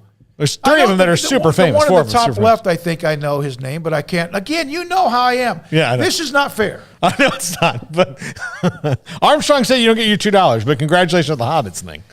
Let's see. One of them looks like he could be, who's the bottom left? I know the guy in the bottom left. He was in like some baseball movie. He's Rudy. Yeah. It's Sean Astin. Yeah, that's who it is. Yeah. Okay.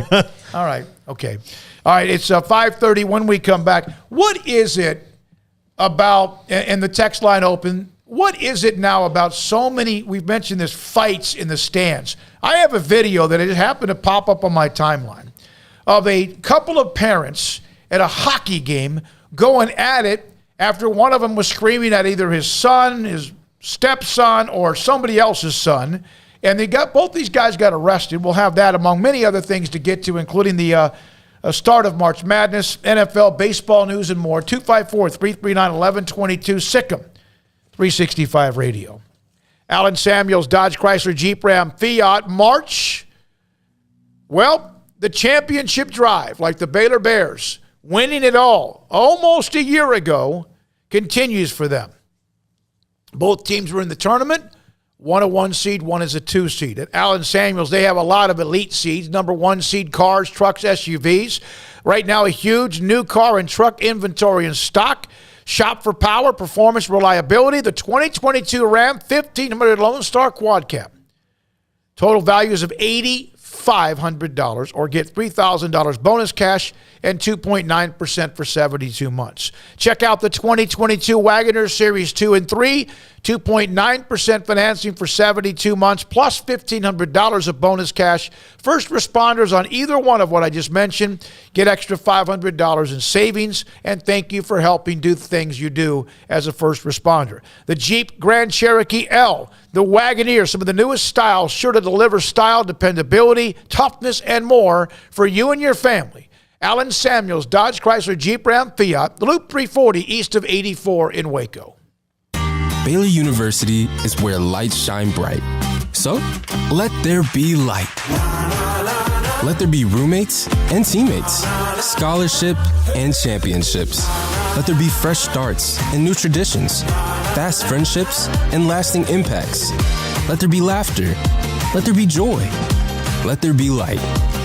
Baylor University, where lights shine bright.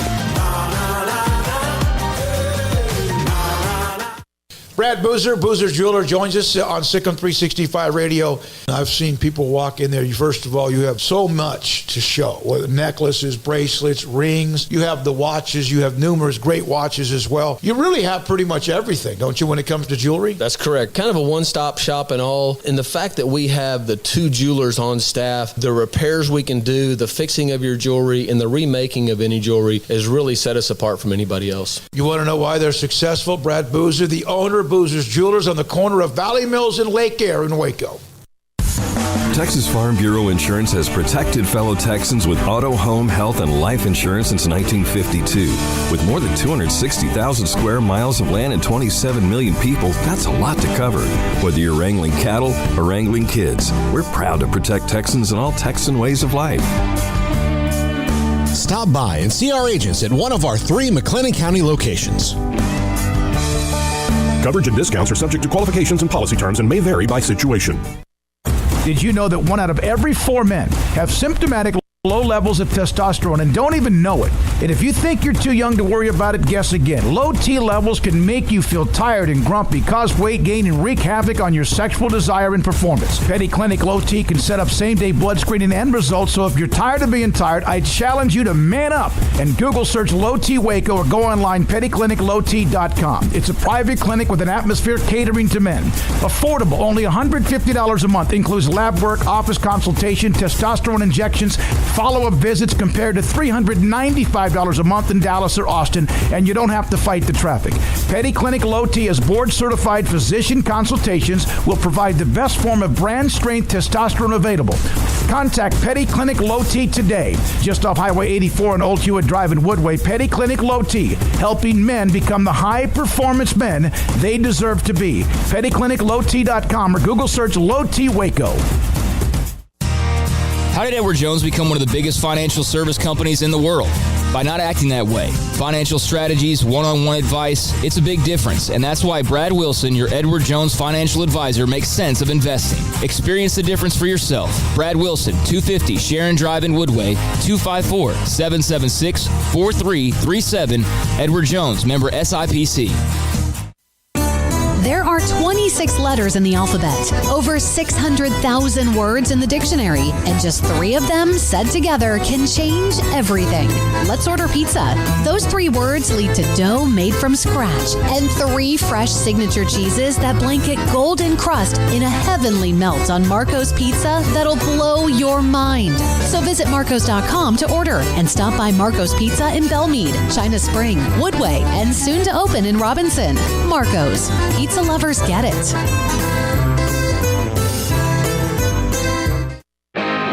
Welcome back to Sikkim 365 Radio.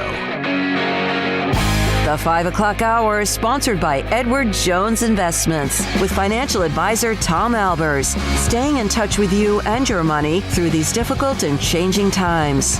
Edward Jones, making sense of investing. Thursday, Railhead Smokehouse Barbecue.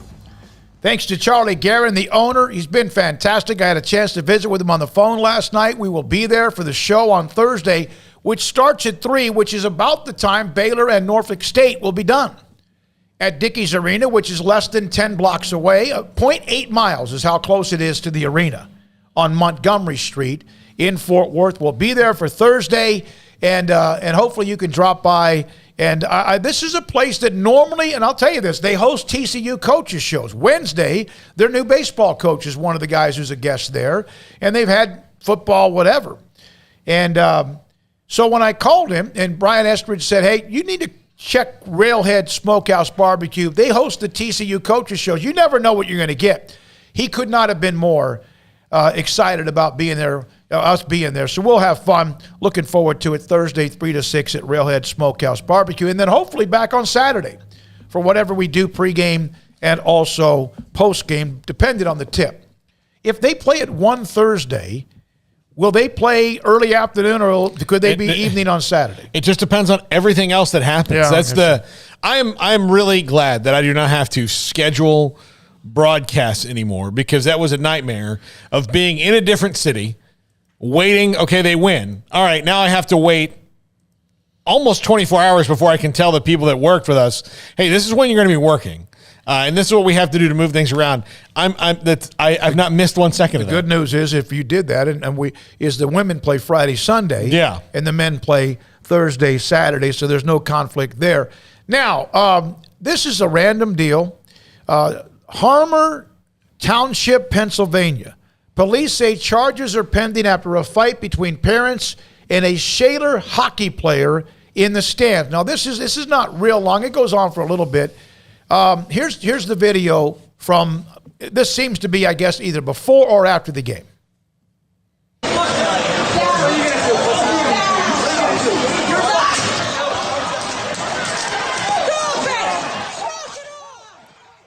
Yeah, you may want to be careful with the audio. All right, that guy, he could have been in trouble with his head against the concrete. He eventually gets this guy in a headlock. What's going on? First of all, it's hockey, so that's probably. When you say what's going on, I mean, it's crazy, but that's also hockey, and yeah, I'm but not we really can see this at a softball game. Yeah, I know. I need to know more information. All right, like well, who's the player talking to? Because go. if it's some other like teenage dude who just doesn't like each other and they want to squab, then I mean that's what it is. But if it's like just some random fan or something like that, this kid obviously has some anger issues that need to be dealt with. I mean, very clearly based on how aggressive he is. But I would need to know more before judging. He might have every right to jump into the stands. He might just be a punk ass kid. But I don't know. All right. According to the incident report, it began between two dads with sons on opposite teams. Police said that when they got to the ice complex, they spoke with Sean Myers, who told officers a player on the opposing team was playing dirty, throwing punches on the ice, so he took it upon himself to go looking for that player when the game ended. According to police, the mother of the player overheard him talking about her son, confronted Myers. They started arguing. The police say that's when her husband, Richard Tom, then got involved. There's two versions. Myers told police that Tom charged him, put him in a headlock, and then the only reason he put Myers in a headlock was because he was pushed from behind. Now, we saw that. Well, he charged up the stairs. Although I will say this, and not to make light of a stupid situation, but that guy ran up the stairs faster in skates than I could in sneakers and didn't fall. So then I could going down, down the stairs as fast. It was that was kind of weird. But I mean, who said? I mean, the player went up there and got into some stuff. He threw a punch. And look, if you're trying to tell people you're not a dirty player, and then you respond to that by charging into the stands to fight the people who did that, well, yeah. I mean, it sounds like the Myers family, who maybe they're listeners of ours. Hello. It sounds like they might have been, a family that's in a little bit of need of counseling, because it said police went back to the rink the next day, watched surveillance video from the manager in the video. And the guy's name is Tom Myers? Yeah. Is that right? Tom Myers? So let's check out the video rewatch of the Myers family here. In that video, police said Tom's wife could be seen yelling. Okay, it's not Tom Myers because it says Tom's wife and then yelling at Myers. So which is it here? Who is Tom with? Let's see. Tom Richard charged him. Richard Tom. And then the other guy is Myers. Okay, so it says Mrs. Tom charged Myers, put him in a headlock while this is all backwards. Hold on. Myers was the one who said Tom charged him and put him in a headlock. So the guy who had someone in the headlock was Tom. Was Tom, yes. Yeah, and Myers was the one that the player threw a punch at. And it was Tom's wife that originally was the one that was in the initial to-do that led to that, and it was Tom's son that was in the skates that ran up the stairs. Yeah. So their whole family was involved, and I don't know these people, but I mean, that's the whole family acting pretty aggressively. So whatever their issues were, if it was somebody playing dirty or whatever, that doesn't mean that the whole family gets to get into a brawl and start fights. So, I'm sure maybe they're the most innocent party in this for all I know. It's a bad look on them just on the surface, but again, no idea on the details. It's so trash is what it is. Yeah, right. Fighting in the stands is such trash behavior no matter the reason why or whatever. Like, there may be a situation in a blue moon where somebody crosses you enough to where you legitimately have a reason to fight them at a sporting event. Those reasons why are few and far between, because it's just not as simple as somebody talking trash. You can walk away from that, but we're literally seeing like physical incidents over and over and over again, and I don't know what's wrong with people. I really don't, because this is just absurd behavior. It's a bunch of adults acting like little kids, and then you see the kids act like their parents, and that just creates this vicious cycle of just bad people and ugly people. And I don't know how you go about trying to correct that. I don't know. I'm not sure either. I honestly don't know. Not sure what to do. Now, we had TL Fiedler on from ESPN, who does the directing, producing of Our Time with the Baylor Apparently men's the player and was suspended indefinitely, though. Good. So there was that. Yeah, he's got to be charging the stands, throwing a punch, whatever, landed or not. So we had TL Fiedler from ESPN, who's the director, producer of Our Time, Baylor men's and women's basketball series that's been running. And then I saw this just pop up, and I don't know if you heard about this, but there's a filmmaker, journalist, Brent Renaud, who was killed by Russian forces in Ukraine. And what caught my attention, first of all, that allegedly, he was the director of Our Time, the series on UCF football last season. Wow. And the reason why I say allegedly is because we're in the world of disinformation, so I don't know what I read on Twitter if it's ever true or not. No matter where it comes from, no matter what it's about, it could be about the color orange or it could be about war in Ukraine, and I have no idea who's actually telling me the truth. I really do not. I don't know. I don't believe anybody over anything, and that's the scariest part, is nobody can believe anybody. But there are people who feel like maybe it was Ukrainians who shot the reporter because of where the checkpoint was and because of the circumstances surrounding it. I don't know on that, but to your point, a tragedy. It's an absolute tragedy, and to think that he just that shortly ago was working on some ESPN project, probably having a great time, certainly better of a time than he was having in the Ukraine. That's really sad and unfortunate. And for as much of a beating as the media takes, and look, the media deserves a lot of the beating that it takes a lot of times, because there's way too many people that aren't interested in truth and fairness. They're just wanting to be Hollywood celebrities, basically, and get what they want and not really care about everybody else. But there are a lot of media people that go and do risk their lives to cover events, and I don't know his exact situation.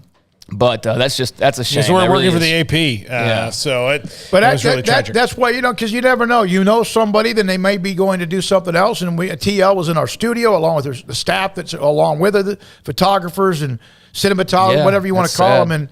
And so now, Railhead, I want to go back to that for a second. You know what one of their slogans might be? Did I send that to you, Armstrong, a slogan of Railhead? Okay. New customers are just regulars that we're meeting for the first time. There you go. Yeah, I like that. I like that. By the way, David Hellman just sent me a text from Field Yates, ESPN NFL reporter. The Cowboys and DeMarcus Lawrence have agreed to a 3-year, $30 million guaranteed deal for him to stay in Dallas. Wow, that didn't take long. And guess what David's doing? Yes. There you go. Staring at the wall. Yes, there you go. So, yeah, he said, told you. So with that being said, how does that affect Randy Gregory or at all? And how does that affect whatever Todd Archer said about Von Miller? I don't know. I like Todd Archer saying that. And Todd is not one. There are a lot of times people He's not do a right clicks and things. views. He's not a clicks and views guy. He couldn't care less. I mean, I'm sure ESPN does. He does this good work as the beat writer and the columnist for the Cowboys for ESPN. So, I mean, if Todd thinks that they could get in that, I kind of trust that. But so we'll see. I mean, I enjoy Randy Gregory. I think he's a great dude and he's fun to watch. But Von Miller, man, I mean, that, like, if you're trying to win, meaningful playoff games, a guy who's done that a lot, changes your team a little bit, especially with Micah Parsons on the roster. If you bring in Von Miller, then that's somebody who can kind of show him the ways of the force a little bit. Easy, Paul. Already starting to. I know. Cowboys fan star chase. No, but that's probably going to be used though. on Randy Gregory if they bring anybody back, or used to bring back one of those guys like J. Ron Curse. So yeah, I mean, I'm just surprised by. And I don't know if you went up every Dallas beat writer and did like their predictions what was going to happen, but it just feels like the whole offseason has been the exact opposite of what people expected. I mean, in terms of thought DeMarcus Lawrence was going to be gone, right? Thought gosh, what else has all happened here? I mean, they've already made a lot of moves, and Amari Cooper being gone, I don't think that was necessarily in a lot of people's plans or thoughts as far as how the offseason was going to get started. I'm sure in some of cases it was, but yeah, it's been very interesting. I mean, DeMarcus Lawrence is back. That's big. I mean, that is big. And I saw a tweet a little while ago where, or I guess a few moments ago, where he's going to have 3 years, $30 million fully guaranteed. And so that means he's played 7 straight years with a guaranteed contract. So kudos to his agent that he's getting every dollar possible. First defensive end in NFL history to do such a thing. Yeah. So his agent did a great job with that. But yeah, I mean, it's kind of out of nowhere, but that's great news for the Dallas Cowboys. Yeah, I'm happy because I like him. He's really, really good. I'm noticing that the Players' Championship, is that over, Armstrong? I know that they had to play today. They had rain, torrential rain, and I was watching part of it earlier this afternoon, and there was some sort of issue. Yeah, Cameron Smith won it. Damn, he did. 13 under par. Lahiri, who was a 750 to 1 odds to win the tournament, finished second, a stroke back. Paul Casey at 11 under par. There was some sort of issue with the drop of Daniel Berger, Paul, your Florida State guy. Something happened where he had a ball in the water, and there was a long delay over whether or not he was taking the right placement. Hovland said one thing. I'm not sure. I'm going to have to go back and look at that and see. I sent you that video of Brooks Koepka with the kid who was going through chemo. Oh, my God. I had so many people. I didn't do it. You did it. And then, of course, Brooks Koepka, PGA Tour. I had more people tell me they loved that than anything else that they saw this week. It was really cool. But Brooks Koepka said a funny thing to the kid when they're walking through. He said, here's 17. I'm just going to take you right to the drop zone because that's where I live. He said the hole's a nightmare for me. And this is one of the best golfers. If I were TBC at Sawgrass, what I would do is I would one day, like every quarter, when you're slow, when you know you're going to be slow, on like a Wednesday morning, what I would do is to drum up business, just have people line up and you pay for a full round, but all you're going to do is hit 17 until you get one you like. Yeah. And they'll take a video of you and be like, this is better than Tiger did. Yeah. Here you go. Yeah. $200. When the Super Bowl was in Jacksonville, Florida, the media party was at Ponte Vedra where the TPC is. I didn't get there till later because the show Eastern time that I hosted at the time was 4 to 7, like this one would be. But you got to stand at the tee box. They took you out there on carts, and they had already had some people take shots, but they had it's just so beautiful. First of all, Cameron Smith on 18, he hit a shot right of the flag on 17, the island green, by the way, and birdied. Gave him a 3-shot lead. On 18, hit a drive way right, punched it out, went through the fairway, through the rough, into the water. Ended up coming up with a bogey. Lahiri had a chance, but missed a putt by about a foot to the left to tie, to force extra holes, but that did not happen. That's a tournament that lasted forever because of the weather. Now, I know we'll come back. I'll do this tomorrow. The teams who have repeated as champions in men's basketball, and it's interesting, kind of a trend. We'll get to that tomorrow. One other text line that we got at the very end from the 979. Where does Baylor, if they get to the regional, where do they play? It would be Philadelphia. Fort Worth, if they win twice, then they would go to Philadelphia. This is Sikkim 365 Radio and 365 Sports. Paul's Top 5 is next. At Ideal MRI, we feel blessed to be a part of the Waco community. We're a small family business right here in Central Texas, and our goal is to bring down the cost of healthcare while maintaining high quality. At times like this, the cost of healthcare has never been more important, and unfortunately, significant illnesses and injuries still occur. That's why Ideal MRI is open and here to serve you through the difficult time. We offer premium MRIs just like a hospital with state-of-the-art technology and specialists, but you'll pay less. Sometimes thousands of dollars less, whether you're using insurance or not. At Ideal MRI, we accept most insurance and there are no hidden costs. Even offering financing if that's needed, everything included in the price, and you'll not get something as a surprise in the mail later on. If you need an MRI, ask your doctor about Ideal MRI. They'll know. You can schedule an appointment safely from home online in minutes at idealmri.com or give us a call, 833-IDEAL-MRI, idealmri.com. Born in Waco, Brotherwell Brewing exists to serve the Central Texas community with locally crafted beer of the highest quality. They want to bring Central Texas closer to the brewing experience so everyone can enjoy well-made beer as much as they do. For 2.5 years, they've been bringing high-quality beer to Central Texas at their location on Bridge Street in East Waco. Brotherwell Brewing believes in community and bringing people together to enjoy products made in their community. So for your game day, whether it's a tailgate or at home, stop by Brotherwell Brewing for high-quality craft beer made right here in Central Texas, 400 East Bridge Street, and check them out online at brotherwell.com.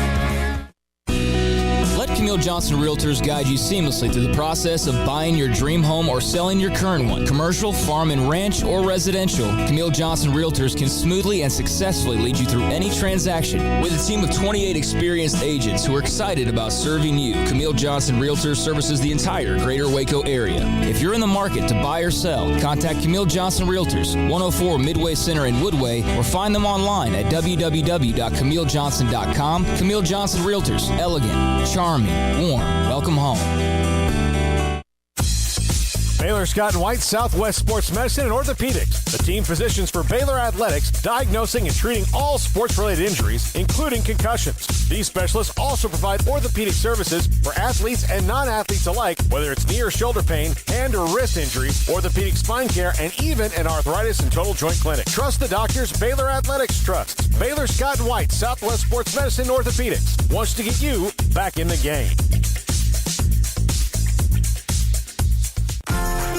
Automatic Chef Canteen is a full-service micro-market vending and office coffee provider with state-of-the-art vending equipment, a wide variety of products, and offering custom-fitted micro-market vending office coffee solutions for your employee break room. You want a full break room solution and a workplace oasis? Well, Automatic Chef Canteen, locally owned and operated for over 50 years in Central Texas, also includes in-house mechanics on call 24/7 for fast, reliable service and maintenance. Automatic Chef Canteen, 6900 Imperial Drive in Waco, or online at automaticchefcanteen.com. From the first workout to the last practice, sports is an incredible and rewarding challenge. Hi, everyone. This is Dan Ingham with the First National Bank of Central Texas, and we're proud to support each athlete, every parent, and our educators. From families, small businesses, to the biggest industry, we're here to help. With remarkable products like mortgage lending, we've got banking ideas that fuel big dreams. The First National Bank of Central Texas. Familiar faces making local decisions. Member FDIC, Equal Housing Lender. Welcome back to Sikkim 365 Radio. This is Paul Catalina's Top 5 at 5:55, presented by Champion Salon and Barber. To book your appointment, go to championsalonandbarber.com. Top 5 teams on upset alert as we begin the NCAA tournament. And look, if you pick any of these and your bracket goes awry, it's not my fault. I picked all the highest seeds. That works, right? Yeah. Give me the perfect bracket. Yep. All right. Number 5, Ohio State opens up with Loyola Chicago and Drew Valentine. And this is a Big Ten conference that is good, but I think we've kind of gone over it. 9 teams was a little excessive, and they might be a little overrated. When it all comes down to it, Loyola Chicago, not the team. That's one of the last teams you want to see in the first round. Even sans Porter Moser, Drew Valentine, a very young coach who's on the rise there. Yeah, because they've done it before. For them, it's a tournament. It's not like, oh my God, we're at the tournament. Maybe for some. Yeah. By the way, Draymond Green really pumping up Drew Valentine to get a big job. Oh, is he? Yeah. Well, there's some open now. Michigan State, guys together, but I mean, like you said, there's definitely some big jobs open. I've seen a lot of Ohio State fans who are a little bit nervous about this one, and I noticed they in the bracket with Villanova as well of who Nova would draw after most likely beating Delaware. Yeah. So that's one that's got a few people in that region or in that side of the bracket a little bit rattled, and definitely one to watch out for. Any school that's like a basketball school in the tournament, you got to be careful of. If they don't play football, then they're probably pretty good at basketball. You know what I mean? Yeah. So, that would apply here. If it's all that everyone there cares about day in and Gonzaga. day out. I love how you called them, and it's true, a basketball school, because that's what Murray State is, or what Loyola Chicago is. Yeah. And these are just first round games. I'm not going to go Villanova. They've got a football team, but you know what I mean. Yeah. Yep. I mean, they've got an NFL Hall of Famer, Howie Long, which is Villanova. Yeah. All right. Michigan State also, to me, on upset alert. Look, they're good. I mean, it's a good team that rolls in with Tom Izzo, so that you don't really have to worry about it most of the time. But again, another 7-10 matchup against a Davidson team that's pretty darn good. Basketball school. Yeah, basketball Steph Curry school. Yeah, right. Oh, exactly. Yeah, absolutely. So, that's one that I don't want to see Davidson in the first round. Let them get there. Like, to me, I'd rather play the team in the second round. Like, let them get their big one out of the way, and then let me take them down to size. Well, a lot of attention to what happens with those type of schools, and I say those types, some of them are compliments, but I know that they may be seated low. It's the first day, Thursday, Friday, oh my God, there'll be some oh my gods. And then by the end of the weekend, there might be one or two that trickle through because of the stats that I mentioned earlier, the trends earlier. But that's why the tournament is so special, is because of Vermont, Murray State, if they can get not just a win or two, but a win and to the next round when you have George Mason or even other teams that have gone a long, long way. All right, and this is my big swing of this at 13-4. I was going to ask what Zach Burke thought about the Michigan State draw. I didn't know if you gathered his intel. I'll tell you, I have to call him later this week, so I'll ask him. But my big swing here, a 13-4. Chattanooga, the Mocs over Illinois, possibly. Illinois has to watch out for a team that's red smoking hot. They're feeling themselves after that big win last week. And Illinois is really good. They got Kofi Coburn. He's one of the best players in the country. But this is one, Brad Underwood, I'm sure he is not wasting any time. He's been in that position at Stephen F. Austin. Yeah, exactly. They were a tip away from going to the Sweet 16. They lost to Notre Dame on a last-second tip-in. So he's been there. Yeah. So he understands what it's like to face somebody. He's been on the other side. Yeah. Good old Silvio D'Souza suiting up in this one, correct? Mm-hmm. Yeah, with the Kansas transfer. I've seen this one as well. And looking at last night, a lot of people who, I guess immediately fill out their brackets or immediately just start talking about upsets. This is the one that I noticed a lot.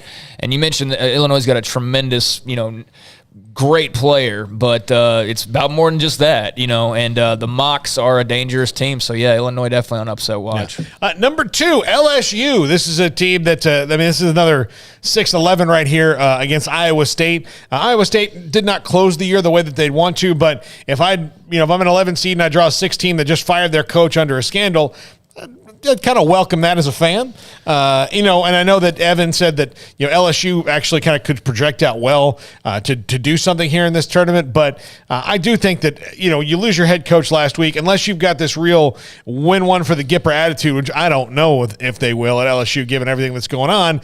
To me, I would certainly be on alert if I'm the Tigers.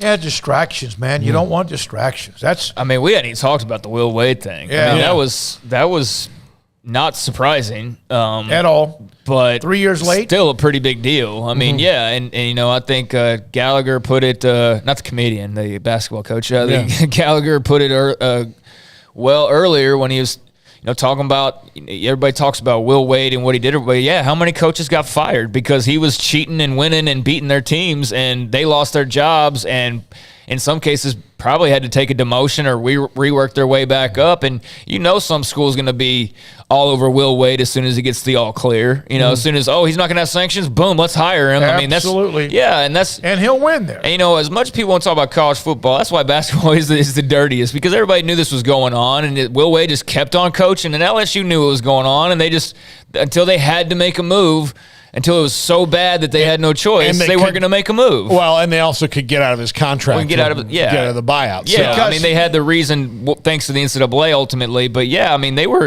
they seemed kind of dug in on Will Wade. It felt like, at least from my outside perspective. When he was allowed to stay, when they had to negotiate that, one of the things that LSU got out of that, okay, but we have no reason, no matter what, if we see anything, you're done. You can't sue us. You can't do anything. So that was the give and take there. Yeah. And number 1, the Texas Longhorns. Who, I don't know if this one is maybe not on upset alert just based on the fact that this is 2 pretty good teams in Texas and Virginia Tech. And of all the 11-6 matchups, if I'm Texas, I'm like, doggone it. You get the hottest team in the ACC maybe right now coming at me, and it's been playing really well. So Virginia Tech. Man, if I'm Texas, I don't like that matchup. I don't like it at all. Virginia Tech had some nice wins over the year, but man, they blitzkrieged the Big 12. The ACC. Yeah, they score and Texas struggles. Texas plays great defense. Virginia Tech scores a lot. So that'll be kind of, again, one of those oil and water type situations you see in the tournament. Yeah, and then probably Purdue in the next round. And to quote a Longhorn fan I saw last night, and I don't remember your name, so I'm sorry, and I'm not even going to get the exact quote. I'll get the majority of it, though, was we may win this first game until we get our heads kicked in by Purdue was the sentiment that I saw from one fan. I don't know if that's the overwhelming sentiment of Longhorn fans, but yeah, that is a very, like you said, Virginia Tech's red hot coming off the tourney, so that's definitely a tough matchup for UT, and they're starting right out of the gates with the toughness, but that's the position they put themselves in with what they did all year long. Yep. By the way, I don't know if you saw this over the weekend. Shane Langoliers, former Baylor star, traded to Oakland over the weekend. Yeah, and that is depressing the entire city of Atlanta. Even though Matt Olson's a fantastic player, what this signifies is that Freddie Freeman is after winning the World Series, their most beloved son since maybe Dale Murphy, is gone. Yep. Mm-hmm. All right, Faith, Levi. Damn, I got it right the first time. Jack and also Emery, plus Armstrong as well. Paul Catalina and Craig Smoak, thanks to all of you, the chat room, the text line. Also, again, don't forget Thursday in Fort Worth at Railhead Smokehouse Barbecue for the show right after Baylor plays Norfolk State, 3 until 6, plus more to come on that. I'm David Smoak. Have a great night. Be careful. And we'll be back again tomorrow with more NCAA basketball knowledge from our guests. Probably not us. Sikkim 365 Radio, 365 Sports. Good night.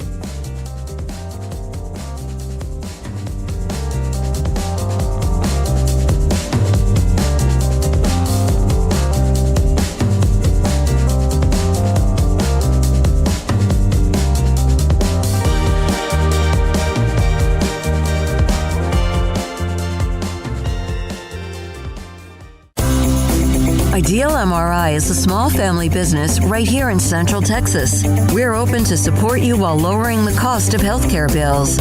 When you need an MRI, ask your doctor for an Ideal MRI. Visit us at idealmri.com or call us at 833-IDEAL-MRI. Stepping into the boots of a U.S. Army officer can add confidence and leadership skills to your son or daughter's career path. See all the things they can achieve in our boots at GoArmy.com. U.S. Army Waco Recruiting Company, 254-598-8131 or 254-776-1543. After my first car accident, I feared the biggest damage would be to my wallet. I expected a mountain of bills and a long, drawn-out process.